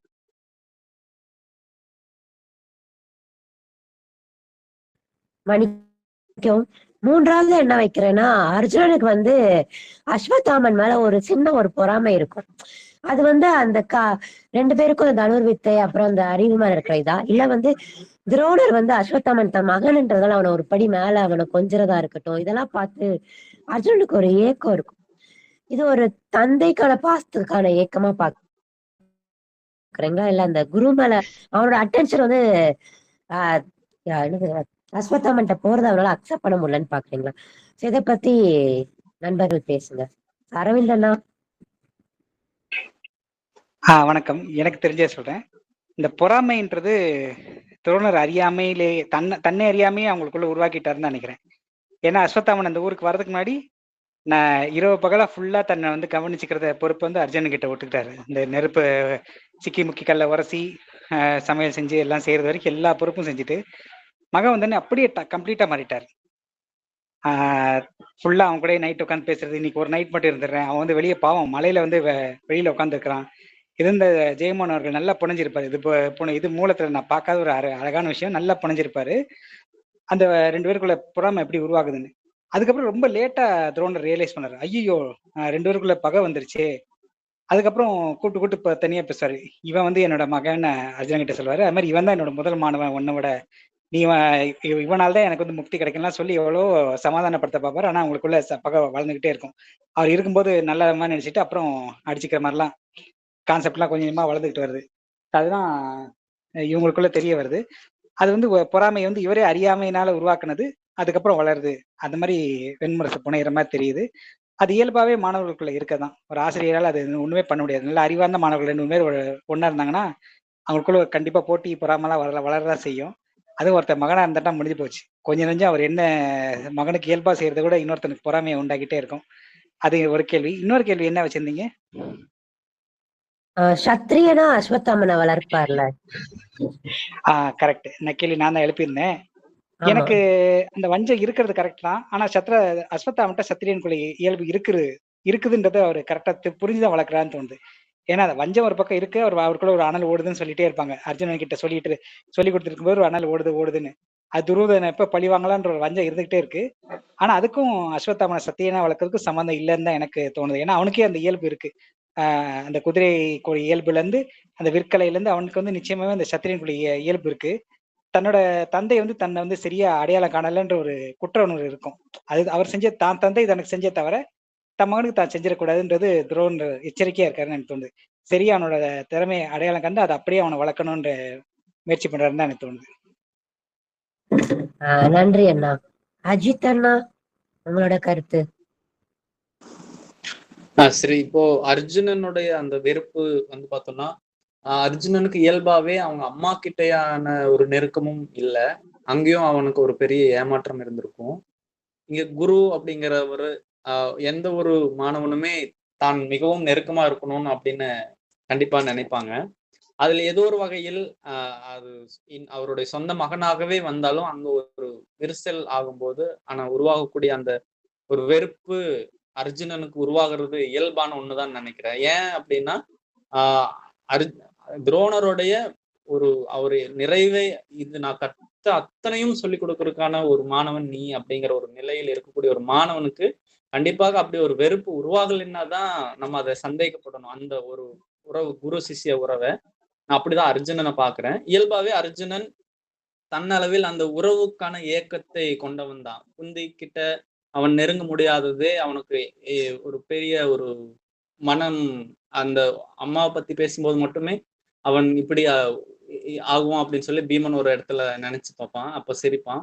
இந்த ஒரு மனநிலை தான் அர்ஜுனனுக்கு வெளிப்பட்டு இருக்கு இங்கேயும் அப்படின்னு சொல்லிதான் நான் பாக்குறேன். சரி, அப்புறம் அஸ்வத்தாமன் அப்படிங்கிறவன் அவனுடைய இயல்பு வந்து பார்த்தோன்னா குதிரைகளை அவன் எளிமையா கட்டுப்படுத்திடுறான். அந்த குதிரை மேல இருக்கக்கூடிய அந்த தேவன் கிட்ட பேசுறான் அப்படிங்கிறது இது எல்லாமே அஸ்வத்தாமன் அறிமுகம் பண்ணிக்கிறதே நம்ம இப்படிதான். அவன் ஒரு சத்திரியனாதான் நம்மளே அறிமுகப்படுத்திக்கிறோம்.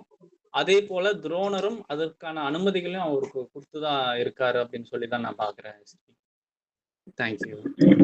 நன்றி அண்ணா. கிரி, உன்னோட கருத்து? எனக்கு இப்ப அந்த அஸ்வத்தாமன் அவருக்கு சத்திரியனை ஏன் வளர்க்குறாருங்கிறதுக்கு அதுக்கு எனக்கு எதுவும் சொல்ல தெரியல. பின்னாடி எப்படியே வாசிப்புல அது அப்படியே வரும்னு நினைக்கிறேன். இப்ப இந்த ஒரு விஷயம் இருக்கு. அர்ஜுனனோட அந்த வஞ்சம்னு ஒண்ணு வந்து உருவாகுது இல்ல, அததான் வந்து நான் கொஞ்சம் டீப்பரா கொஞ்சம் இது பண்ணலான்னு நினைக்கிறேன். இப்ப அவனுக்கு லாஜிக்கலா பார்த்தா திடீர்னு அது வந்து அஸ்வத்தாமன முதல் தடவை பார்க்குறப்பவே அவனுக்குள்ள வந்து ஒரு சலனம் வந்து உருவாகுது. ஒரு ஷாக் மாரி அவனுக்குள்ள அடிக்குது. அது என்னன்னு பார்த்தா, ரொம்ப இயல்பாவே சில விஷயங்கள் வந்து இருக்கும். அதுல இது ஒண்ணு அப்படின்ற மாரி வந்து தோணுது. அதாவது இப்ப அந்த வயசுல வந்து அ அவனுக்கு வந்து ஒரு பெரிய ஒரு இடம் குடுக்கப்பட்டிருக்கு. அதாவது ஆ ஆசிரியருக்கு முதல் மாணவன் அப்படிங்கிற ஒரு நிலைய வந்து அவன் அடைஞ்சிருக்கான்றப்ப, அ இவன் அஸ்வத்தாமன் வரப்ப இவனுக்கு வந்து ஒரு பெரிய அது அவனுக்கு அப்படியே ஒரு வெறி கொண்டு அதாவது முழு ஃபோர்ஸா ஒரு வஞ்சம் வந்து வரா மாரி தான் வந்து எனக்கு வந்து தோணுச்சு. இப்ப எனக்கு பர்சனலாவுமே அத வந்து இது பண்ண முடிஞ்சுது. இப்ப பாடசாலைல இருக்கிறப்ப, குருக்கு வந்து ஃபேவரட்டான ஒரு சிஷ்யன் அப்படின்னு சொல்லிட்டு அப்படி கிடையாது. ஆனா அப்படி ஒருத்தர் வந்து நெனச்சுட்டு இருப்பான். அப்ப இன்னொருத்தனும் அதே மாரி வரப்ப, அவன் மேல ஒரு தீவிரமான ஒரு வஞ்சம் வந்து இது பொறக்கும். எவ்வளோ தீவிரம்னா, அதாவது ஒரு ஒரு மாடு முட்டை வரா மாரி, அது கண்ணு முன்னு தெரியாத மாரி ஒரு ஒரு வஞ்சம் வந்து வரா மாரி இருக்கும். அப்ப அத வந்து அங்க புரிஞ்சுக்க முடியுது. ஆனா, ஒண்ணு என்னன்னா, இப்ப துரோணரும் வந்து ஒரு வஞ்சத்துக்குள்ள தான் இருந்து வந்திருக்காரு. ஆனா, அந்த வஞ்சமும், இந்த வஞ்சமும் ஒண்ணா? அப்படிங்கிற கேள்வி வந்து எனக்கு வந்துச்சு. அப்ப தோணுனது என்னன்னா, இதுல இருக்கிறது வந்து இயல்பான ஒரு வஞ்சம். அதாவது விலங்குகளுக்குள்ளேயோ, இல்ல மனிதருக்குள்ளேயோ சாதாரணமா இயங்கக்கூடிய ஒரு வஞ்சம் மாரி தான் அர்ஜுனனுக்குள்ள வரா மாரி தோணுது. ஆ. இப்ப துரோணருக்கு இருக்கிறது வந்து அவர் வந்து இயல்பிலேயே வஞ்சம் கொண்டவரோ, இல்ல வந்து குரோதம் உடையவரோ அவர் கிடையாது. அவருக்கு இருந்தது வந்து ஒரு அடையாள பிரச்சனை. அவர யாரும் ஏத்துக்க மாட்டேங்கிறாங்க. அப்ப அந்த அடையாளத்தினால அவருக்கு அவமானம் ஏற்படுது. அந்த அவமானத்தினால அவருக்கு வந்து வஞ்சம் வரா மாரி தான் தோணுது. அர்ஜுனனுக்கு இருக்கிறது வந்து வேற. அது இயல்பான ஒரு விஷயம் அப்படின்ற மாரி தோணுது. பைபிள்ல வந்து ஒரு வரி வருது. விலங்குகளில் பாம்பு வஞ்சம் மிக்கதாக இருந்தது அப்படின்னு. ஏன் வஞ்சம் மிக்கதாக இருந்ததுன்னு வந்து யாரும் கேட்க மாட்டாங்க. விலங்குகளில் பாம்பு வஞ்சம் மிக்கதாக இருந்தது. அது இயல்பு. சில இது அந்த மாரி இந்த நிலையில அர்ஜுனனுக்கு அந்த வஞ்சம் வந்து ரொம்ப சாதாரணமாவே தோன்றா மாரி எனக்கு பட்டுது. நன்றி. நன்றி கிரி. நன்றி. கவிதா அக்கா ஹேண்ட் ரைஸ் பண்ணிருக்கீங்க.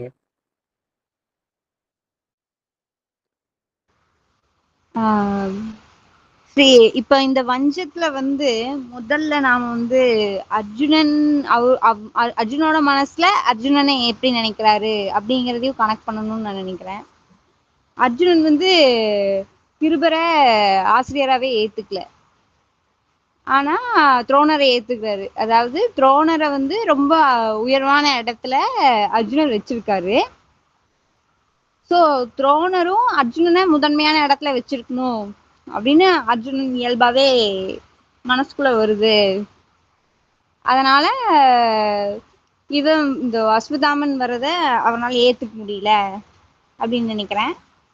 அப்புறம் அவருதான் எப்படி சொல்றது, ஞானத்துல ரொம்ப முதன்மையா இருக்கிறவன். இவனுக்கு வந்து எல்லாமே கத்துக்கணும் அர்ஜுனனுக்கு. இப்ப ஞானத்துல முதன்மையா இருக்கிறது யாரு அப்படின்னு பார்த்தா துரோணர் தான். ஸோ அவர்கிட்ட ரொம்ப நெருக்கமா இருக்கிறது நாமளா தான் இருக்கணும், எல்லாம் நாம தான் உள்ள வாங்கிக்கணும், வேற யாரும் வந்துடக்கூடாது அப்படிங்கிற ஒரு உணர்வு அர்ஜுனன்கிட்ட இருக்கு அப்படின்னு நினைக்கிறேன். ரெண்டாவது கேள்வி, அஸ்வத்தாமன் வந்து பிறக்கும் போதே சத்திரியன்னு சொல்லி ஜோதிடர் கணிச்சு சொன்ன மாதிரி எனக்கு ஒரு ஞாபகம். ஸோ அவர் வந்து இவன் சத்திரியன் தான் அப்படிங்கறத முடிவு பண்ணி வளர்த்துறாரு. அதுவும் போக பாஞ்சாலன் துருபதனை வென்று பாஞ்சால நாட்டை இது பண்ணுவான் அப்படிங்கிற மாதிரி தோணும், மனசுக்குள்ள என்ன இருக்கோ அப்படிங்கிற மாதிரி தான் நான் நினைக்கிறேன். அடுத்து எனக்கு வந்து நான் துரோணர் வந்து துரோணர்கிட்ட ஒரு ஆணவத்துக்காக பண்றாரு அப்படிங்கிற மாதிரி நான் போன டைம் எல்லா டைமுமே சொல்லிட்டு இருந்தேன். அது வந்து இப்போ இந்த அத்தியாயத்துல வந்து அவர் சொல்லுவாரு என்னன்னா, நான் பிறந்த நாள்ல இருந்து இப்ப வரைக்கும் தேடிட்டு இருந்தது வந்து எனக்கான மதிப்பை தான், அது இங்கதான் எனக்கு கிடைச்சிருக்கு அப்படின்னு சொல்லி அவர் சொல்லுவாரு. அதை தேடிட்டு இருக்காரு அப்படிங்கறதான் நான் அந்த மாதிரி சொல்லிட்டு வந்தேன். இப்ப இந்த இதுல எனக்கு விட கிடைச்ச மாதிரி. அவ்வளவுதான் ஸ்ரீ. நன்றி அக்கா. ஆக்சுவலா எனக்கும் அந்த சத்திரியனா வளர்க்குறாருன்ற இடத்துல நீங்க சொன்ன கருத்து வந்து எனக்கும் அதுதான் தோணுச்சு. அவன் வந்து சத்திரியன் அப்படின்றது பிக்ஸ் ஆகும். இவர் அவன் அப்படியே வளர்க்குறாரு. அதே மாதிரி இவரோட பகையை தீர்த்துக்கிறதுக்கும் அதை அவர் ஒரு காயினா யூஸ் பண்ணிப்பாரோ அப்படின்ற தாட் எனக்கும் வந்துச்சு. நண்பர்களோட கருத்தை கேட்கலாம். அடுத்து சரவணன் அண்ணா. என்னோட கருத்தை பெரும்பாலும் நண்பர்கள் பேசிட்டாங்க. அதனால எனக்கு இப்போதைக்கு கருத்து இல்லை ஸ்ரீ. நன்றி. ஓகேண்ணா, நன்றிண்ணா. அப்பா, துரோணருக்கு நான் பையன் வழியா வெஞ்சன்ஸை தீர்த்து கொண்டுங்கிற மாதிரி எண்ணம்லாம் இருக்க மாதிரி எனக்கு தெரியல. முதல் கேள்வி என்ன?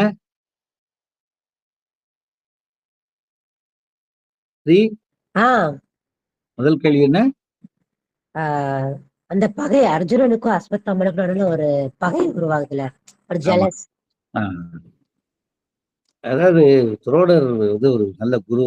அவர்கிட்ட க்ளோஸா இருக்கக்கூடிய, அவர் நெஞ்சில படுத்துக்கிறான், தலையை தடவுறாரு, பக்கத்துல இருக்கான். அப்படிங்கும்போது வரக்கூடிய ஜெலஸ் தான். அது ஒண்ணு பெருசாலாம் ஒண்ணு இல்லை. அது அப்பவே உருவாகுது. அவர் பக்கத்துல ரொம்ப க்ளோஸா இருக்கான் அப்படின்னு தான் நான் நினைக்கிறேன். வேற ஒண்ணும் இதுல ஒரு இன்டென்ஷன் எல்லாம் இருக்க மாதிரிலாம் எனக்கு தெரியல. பொதுவா வரக்கூடியதானே. ஏன்னா அவன் ரொம்ப ரெஸ்பெக்ட் கொடுக்கக்கூடிய ஒரு குரு வேற. அவர்கிட்ட ரொம்ப க்ளோஸா நெஞ்சில படுக்கக்கூடிய ஒரு பையன் தான் யோசிச்சு பாரு. அதுல இருக்கதானே செய்யும். மதுரையில இருக்க சூர்யாவோட அஜிதன் கிடைச்சதான் உங்களுக்கு ஒரு நல்ல வாய்ப்பு கிடைச்சது, உங்களுக்கு ஒரு அப்பா வழியா எங்களுக்கு நிறைய தெரிஞ்சுக்கிட்டீங்க, எங்களுக்கு அதெல்லாம் இல்லையே அப்படின்னா, அதுக்கு நான் என்ன செய்ய அப்படின்னு கேட்டாரா அஜிதன். நான் என்ன செய்ய அப்படின்னு. அவ்வளவுதான். அந்த மாதிரிதான் என்ன செய்ய. அவனுக்கு அவ அப்பா துரோணர் பெரிய ஆளு, அவரு அப்பாவை கிடைச்சிட்டாங்க. இவனுக்கு கொஞ்சம் அதுல கொஞ்சம் செலஸ் இருக்கதான் செய்யும். அவ்வளவுதான். வேற ஒண்ணும் அதுல ஒண்ணும் சொல்றதுக்கு ஒண்ணும் இல்லை. ரெண்டாவது என்னது? நான் கேட்குதான் இந்த கேள்வியை. சித்தப்பா, நீங்க சொல்ல வேண்டியது என்னன்னா, இப்போ துரோணர் வந்து தான் பையனை சத்திரியனா வளர்ப்பேன் அப்படின்பாதுல, ஏன் பிராமணனா வளர்க்கல, அவர் ஏன் சத்திரியனா வளர்க்காது? ஒருவேளை துருபதன்ட்ட உள்ள பகைய தீக்க பகடக்காய யூஸ் பண்ணியிருக்காதா? அதான் கேள்வி. அப்படிலாம் அதெல்லாம் அந்த மாதிரி எல்லாம் இல்ல. அவரு தான் பிராமணன் வேற. அவன் பிறக்கும்போது அப்படியெல்லாம் ஒன்றும் இவருக்கு சொல்லிக் கொடுக்கான 4 வேதங்களும் இவருக்கு தெரியாது. இவருக்கு தெரிஞ்சது அதர்வ வேதம், தனு தான் அவருக்கு தெரியும். அதைத்தான் அவர் சொல்லித் தருவாரு. வேற ம், அவருக்கு வழி கிடையாது. அப்படி ஒரு பையன் ஒருவேளை இயல்பிலேயே அவனுக்கு ஒண்ணு இது ஒண்ணு தோணுச்சு ஒண்ணு இருந்ததுன்னா அவர் மாத்தி விட்டுருப்பாரு. அவனுடைய இயல்பிலேயே ஒண்ணுக்கு சத்திரியனுக்கான குணங்கள் இருந்ததுனாலதான் அவர் அதை சொல்லித் தராரு. இன்னொன்னு அவரு இல்லைன்னா பிராமணன் அவரும் சொல்லித் தர முடியாது அவரால. அவருக்கு மத்த வேதங்களே தெரியாது. அவருக்கு அதர்வ வேதம் மட்டும்தான் தெரியும். அதுதான் அவருக்கு கொடுக்கப்பட்டிருக்கு. ஆனா அவர் வாயில ஓடிட்டு இருக்கிறது எல்லாமே ரிக்வேதத்தினுடைய காயத்ரி மந்திரம் தான் ஓடிக்கிட்டு இருக்கு. அவருக்கு அது கிடைக்கல. அதனால தான் அவர் இன்னை வரைக்கும் வெஞ்சன்ஸ் அப்படி அழிச்சிடணும், கொன்னுறணும், வச்சிடணும் எங்கேயுமே இல்ல. அவர் நாகத்தோட அவர் கொல்லாத ஒரு மனுஷன் தான் அவரு. அதனால அவரு எதையுமே யாரையுமே கொல்லல. துருவதன் முன்னால இருக்க காவல் வீரனை விட அவரு எதையுமே கொல்லல அவரு. அவர் ரொம்ப அருமையான கேரக்டரா தான் இருக்காரு. அதுல எனக்கு ஒரு பிசுறு கூட தெரியல. துரோணர் வந்து எந்த இடத்துலயும் வஞ்சத்துல அழிச்சிடணுங்கிற எண்ணம் அவர்ட்ட இல்லவே இல்ல. இதுவரைக்கும் படிச்ச வகையில. ஒரு சொல்லுல தெரியும். நம்ம வந்து அவங்க பேசுற டயலாக்ல நம்ம ஃபீல் பண்ண முடியும். துரோணர் எந்த இடத்துலயும் அப்படி அவர்ட்ட ஆளா தெரியல எனக்கு. ஏன்னா ஒரு டயலாக் ஒரு உரையாடல் வழியா நம்ம தெரிஞ்சுக்கணும். உரையாடல் எப்படி இருக்கு? நம்ம இதுக்கு முன்னால வந்து குருகுலத்தினுடைய அவர் பேர் என்ன? சிராவணன் பேர் என்னது? குமார். அவனை கேட்பாங்களே குருகுலத்துல முதல்ல அவனுக்கு எனக்கு என்கிட்ட இல்ல பொண்ணு இல்ல அப்படிமா. அந்த சொல்லும் போதே எனக்கு தெரியுது அவன்கிட்ட உண்மையிலே இல்ல அப்படிங்கிறத. அந்த மாதிரி அவர் எழுதும் போதே அதை நம்ம புரிஞ்சுக்க முடியும். இல்ல அவர்கிட்ட இல்லைன்னு. அந்த நம்ம ஒரு அந்த உரையாடல் தன்மையை நம்ம இன்னும் கொஞ்சம் உணரணும் அப்படின்னு தான் நான் நினைக்கிறேன். எனக்கு துரோணத்தை அது எந்த ஃபீலும் கிடைக்கல. ஏதோ வெஞ்சன்ஸை வச்சுக்கிட்டு இவங்களெல்லாம் ட்ரெயின் பண்ணலாம் நினைக்கல. இவனோட இயல்பே அதுதான். அவ்வளவுதான். நன்றிப்பா. நான் கவிதாக்கா ஹேண்ட் ரைஸ் பண்ணிருக்கேன். சார் என் கொஸ்டின் உங்ககிட்ட தான். அதாவது இப்போ பாஞ்சால நாட்டை போய் ஜெயிக்கிறாங்கன்னு வைங்க, துரோணர் அரசராக மாட்டாரு, அவருனால அது முடியாது. சோ அஸ்வத்தாமன அரசராகலாம் அப்படிங்கிற மாதிரி நினைப்பாரோ அப்படிங்கிற பாயிண்ட்ல நான் யோசிக்கிறேன். எந்த இடத்துல அப்படி ஒரு டவுட் வர்ற மாதிரி இருக்கு? அது எதுவுமே எனக்கா அப்படி தோணுச்சு அப்படிங்கிறது சொல்றேன். நீங்க ஒரு கதை எழுதுங்க, அதுல அப்படி வச்சுக்கோங்க. அவ்வளவுதான். ஓகேங்க சார்.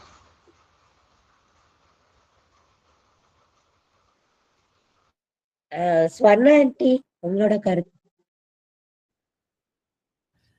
இல்ல ஸ்ரீ, பொதுவா எல்லாரும் பேசினதுதான்மா எனக்கும். தேங்க்ஸ்மா. நன்றி ஆன்ட்டி. செந்தில் அண்ணா இப்போ உங்களால பேச முடியுமா? சரவணன் பேசுறேன். ஓகே. சரவணன் தான் சொல்லுங்க. எனக்கு இது சார்ந்து இல்ல, எனக்கு பொதுவான கருத்து தான். செந்தில் ப்ரோ முடிச்ச உடனே நான் சொல்றேன். ஓகேண்ணா. எனக்கும் இந்த பார்ட்ல வந்து பெரிய கருத்துக்கள் எதுவும் இல்ல. சோ சரவணனே பேசுறேன். ஓகேண்ணா. ஐயா நல்லா பண்றீங்க ஐயா. என்னன்னா ஸ்ரீ, நீங்க ஒரு 10 நிமிஷம் ஒரு கொஞ்சம் உங்களோட இது புது முன்னெடுப்பு பத்தி பேசணும்னு சொன்னீங்களா, அதை ஞாபகப்படுத்ததான். ஓகேண்ணா, அது முடிச்சுட்டு பேசிடுறேன். ஓகேம்மா. 5 மினிட்ஸ் ஆகும். 5 மினிட்ஸ். அடுத்து வேற யாருக்கும் எதுவும் கருத்துக்கள் இருக்கா? இந்த கடைசி பகுதியாகட்டும், இந்த கேள்விகள், அப்புறம் 4 பகுதிகள் கேள்விகள், கருத்துக்கள் எதுவும் இருக்கா? நான் ஒண்ணே ஒண்ணு மட்டும் சொல்லிக்கிடுவேன். இதுல வந்து இந்த கேள்வி இருக்குல்ல, நம்ம எப்படி அஸ்வத்தாமன் மட்டும் தண்ணியை ஈஸியா அவ்வளவு சீக்கிரமா அள்ளிட்டு போனாங்க. எனக்கு நான் சும்மா ஒரு நினைச்சு பார்க்கேன். எப்படின்னா, அவன் வந்து சின்ன வயசுல இருந்தே கூடவே இருந்த ஆளு. கங்கை கதையில 2 பேருமே அவங்களோட அன்றாடமே அதுதான். விளையாடுறது, தூக்கி போடுறது, வைக்கிறது. அதுல வந்து அவரு எக்ஸ்பிளிசிட்டா சொல்லி கொடுக்காமலே அவன் ஏதோ ஒரு விஷயத்த அதை தெரிஞ்சுக்கலாம். அந்த அந்த வாய்ப்பு வந்து தான் பையனுக்கு மட்டும்தான் இருக்கக்கூடியது. அதனால அவன் சீக்கிரம் பண்ணிருக்கலாம். ஆமா, நன்றி. நான் வேற எதுவும் கருத்துக்கள் எதுவும் இருக்கா? ஸ்ரீ, இப்போ இந்த இலக்கிய கூடுகை போயிருந்தோம் சில நண்பர்கள். சரவணன் சாரோ கிரியோ ஒரு 3 நிமிஷம் மட்டும் மத்த நண்பர்கள் தெரிஞ்சுக்கிறதுக்காக அதை மட்டும் சுருக்கி சொல்ல முடியுமா? See, with your permission. பேசுங்க. யா, தேங்க்யூ சி. நண்பர்களே, இது ரொம்ப சுருக்கமாவே சொல்றேன். ஏன்னா இந்த இலக்கிய கூடுகை வந்து எனக்கு முதல் காவிய முகாம். இது எப்படி இருக்கும்னு தெரியல. கிரி ஒரு பயங்க அமைச்சிருந்தான். அன்னைக்கு கொஸ்டின் எல்லாம் கேட்கணுமா, இல்லைன்னா எல்லாரும் ஒண்ணு கேட்கணுமா, கூடியெல்லாம் படிச்சுட்டாங்கன்னு சொல்லி சிலபஸ் அனுப்பி கொஞ்சம் பயங்க அமைச்சிருந்தான். அந்த பயத்தோட தான் போனேன். ஆனா நான் எதை நினைச்சு போனனோ அதோட டபுள் மடங்கா எனக்கு அங்க வந்து கத்துக்கிறதுக்கு நிறைய வாய்ப்பு கிடைச்சது. மறக்க முடியாத சில தருணங்கள் அப்படின்னா, எழுத்தாளர் எம் கோபாலன் அவங்களோட செஷன் ஆய்வும் புனைவும்னு ஒரு டாபிக்ல பேசினாங்க. அது ரொம்ப நெருக்கமா இருந்தது. கன்னட எழுத்தாளர் விக்ரம் அவங்க ஒரு உரையாடல், அவங்களுடைய ஒரு செஷன் ரொம்ப நம்ம சிவராம் கராந்த் பத்தி அவங்கள பத்தி பேசினாங்க. அப்புறம் எழுத்தாளர் அகரமுதல்வனோட ஒரு தனி செஷன். அது போக அகரமுதல்வன் நானு கிரி எங்க கூட எல்லாம் உட்காந்து தனிப்பட்ட முறையில ஒரு 2 மணி நேரம் பேசினாரு. நிறைய கத்து கொடுத்தாரு, நிறைய சொன்னாரு. அந்த உரையாடலை மறக்கவே முடியாது.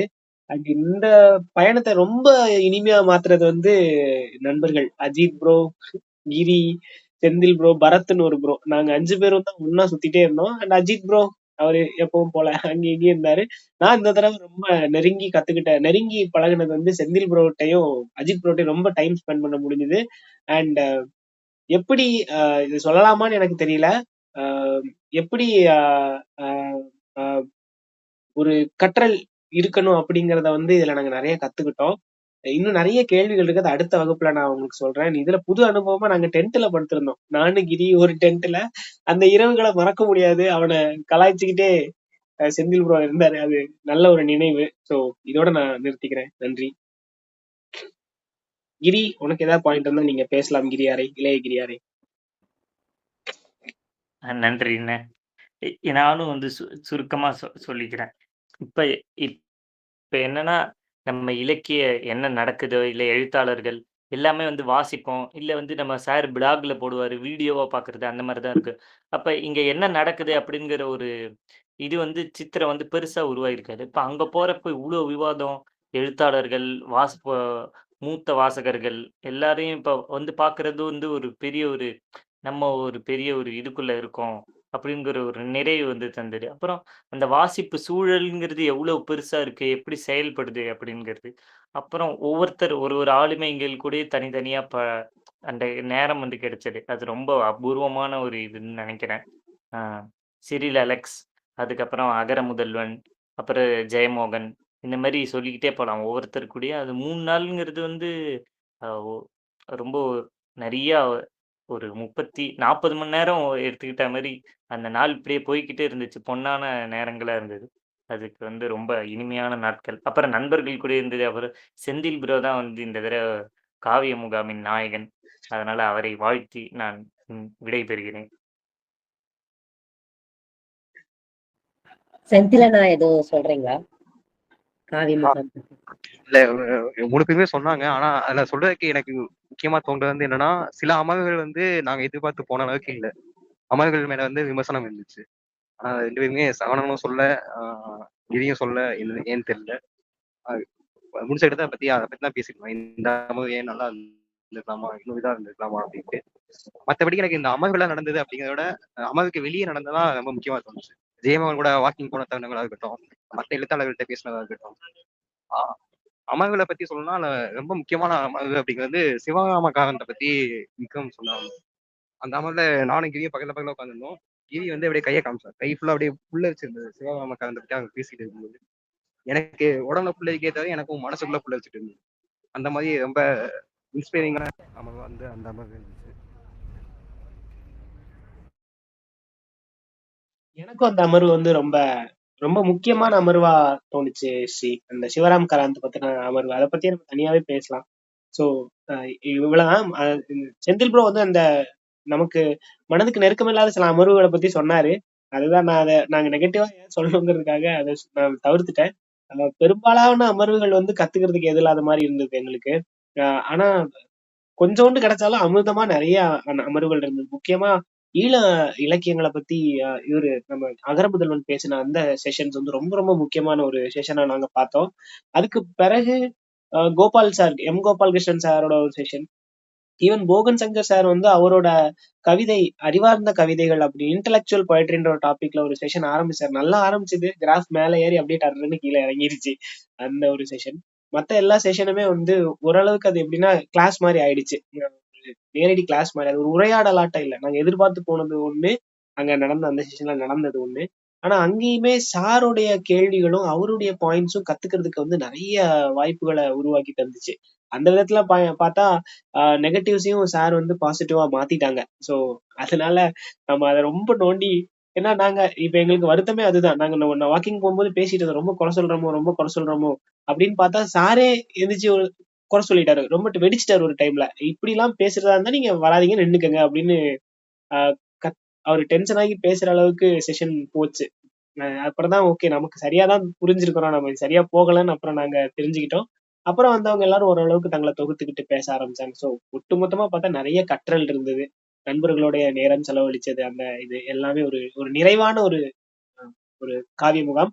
இதை வச்சு நம்ம குழு ரீதியா நாம ஒரு முகாம் வைக்கலாம் அப்படின்னு ஐயா முன் வச்சுக்கிட்டே இருந்தாங்க. ஈவன் நம்ம அஜித் ப்ரோவும் அதை சொன்னாரு, அதை நம்ம லேட்டரா பேசுவோம். இப்ப ஜூலை 2ஆம் வாரம் ஒரு பயணம் இருக்கு, அது போக நம்ம ஏதாவது ஒரு முகாம் முடிஞ்சதுன்னா நாம ஒரு இலக்கிய ஒரு நாள் அல்லது 1.5 நாள் நம்ம பிளான் பண்ணுவோம். அதை பத்தி லேட்டரா நான் அனௌன்ஸ் பண்ணி தரேன். நன்றி. பாயிண்ட் வந்து ஆட் பண்ண வேண்டியதுக்கு டாடி சொல்லும் போது சொன்னாரு, நான் பேச தெரியாத பிள்ளை, பேச வந்து சவணன்ட்டு இருந்தா கத்துக்கணும் அப்படின்ட்டு. அது இந்த மொமெண்ட்லயே வந்து மறுபடியும் வந்து ப்ரூவ் ஆயிருக்குன்னு நினைக்கிறேன். நான் வந்து ஒழுங்கா தொகுத்துக்கிடாம சொல்லிட்டேன், சவணன் தான் ரொம்ப அழகா சொன்னாரு. இவர் என்ன கலாய்க்கிறாரா? எனக்கு அன்னையில இருந்தே அப்படி எனக்கு doubt. அப்படிலாம் இல்ல செந்தில், நீங்கள் நல்லா தான் பேசுறீங்க. நன்றி. ஆமா, நான் நல்லாதான் சொன்னீங்க. கிரி ஹேண்ட் ரைஸ் பண்ணிருக்கான், என்னன்னு கேட்போம்.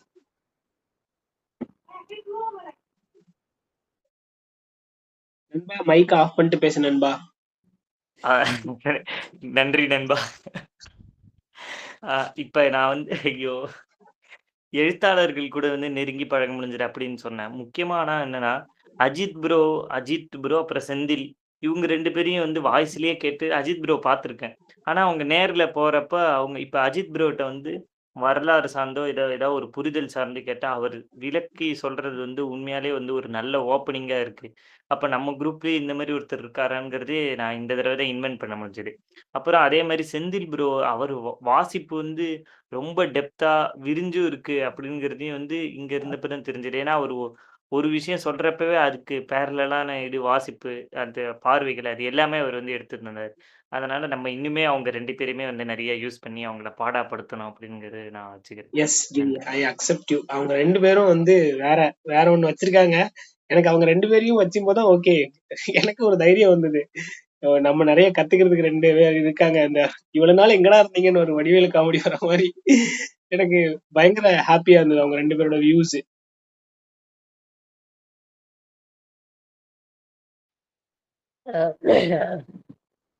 சரவணன் நான் சொன்ன மாதிரி சீக்கிரம் ஒரு கூடுகை வந்து ஸ்டார்ட் பண்ணுங்க. நான் ரொம்ப ஆர்வமா இருக்கு எல்லாரையும் நேர்ல பார்க்க, ஒரே வாய்ஸ் மட்டும் கேட்டுட்டு.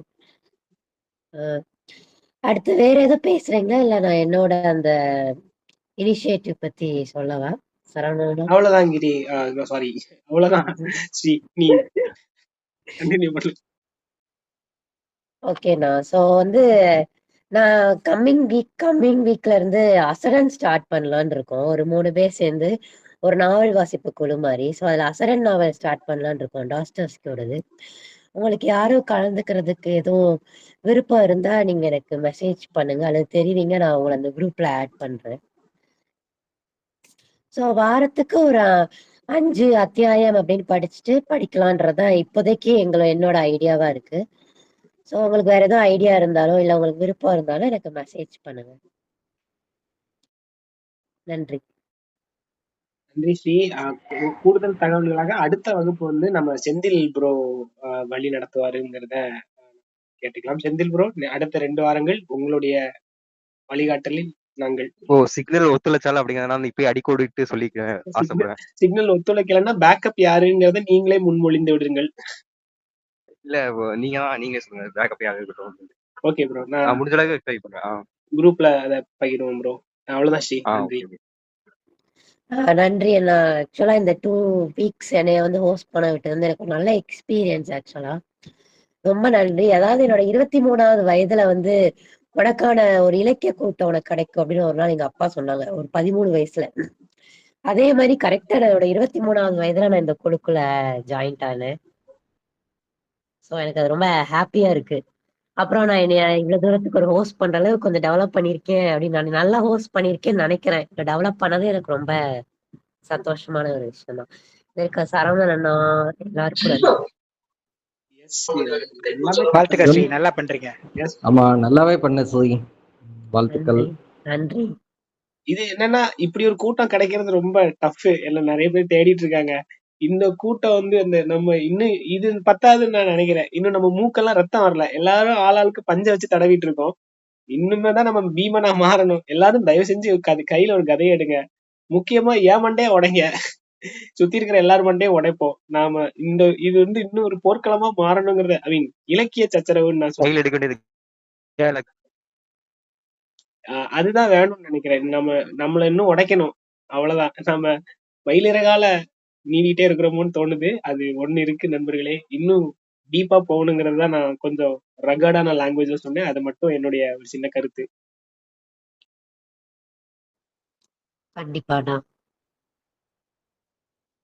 ஸோ எனக்கு ரொம்ப மகிழ்ச்சியான ஒவ்வொரு வார சனிக்கிழமையும் எனக்கு வந்து சிறுகதை குழு, அப்புறம் வந்து வெண்முரசு குழு அப்படின்னு வந்து ஒரு இலக்கிய நாளா போய்கிட்டு இருக்கிறது எனக்கு ரொம்ப மகிழ்ச்சியா இருக்கு. என் லைஃப்ல நான் அப்படி கொஞ்சம் ஃபார்வர்டா போற மாதிரி எனக்கு ஒரு தாட். ஆனா எனக்கு தெரியல. எனக்கு வந்து இது எல்லாமே வந்து சரவணனாவோட ஒரு பெரிய இனிஷியேட்டிவ் தான் இது எல்லாத்துக்குமே காரணமோ அப்படின்னு தோணுது. Very thankful to you and grateful. சரி ஸ்ரீ, அப்ப நம்ம இன்னைக்கு வகுப்பை நிறைவு செய்வோமா? ஆமா. இன்றைய வகுப்பு வந்து ரொம்ப மனநிறைவா ஒரு நல்ல உரையாடலோட நிறைய நல்ல கொஸ்டின்ஸோட போச்சு. நிறைய கொஸ்டின்ஸ் கேட்ட அரவிந்த் அண்ணா, செந்தில் அண்ணா, அப்புறம் எல்லாருக்கும் ரொம்ப நன்றி. Good night. நன்றி நன்றி. இது குட் அழகா நைட். புகுத்து Sri. Very good Sri. Thank you. Yes, உண்மைதாம்மா. அஜித், அரவிந்த், செந்தில்நாதன் பத்தி இப்பதான் சொல்லி கேள்விப்படுறோம். But yes, I am so proud to be in this group. Bye Muthu, ரொம்ப நாள் ஆச்சு பார்த்து. நன்றி பாய்மா. மேடம். பாய் பாய் அக்கா.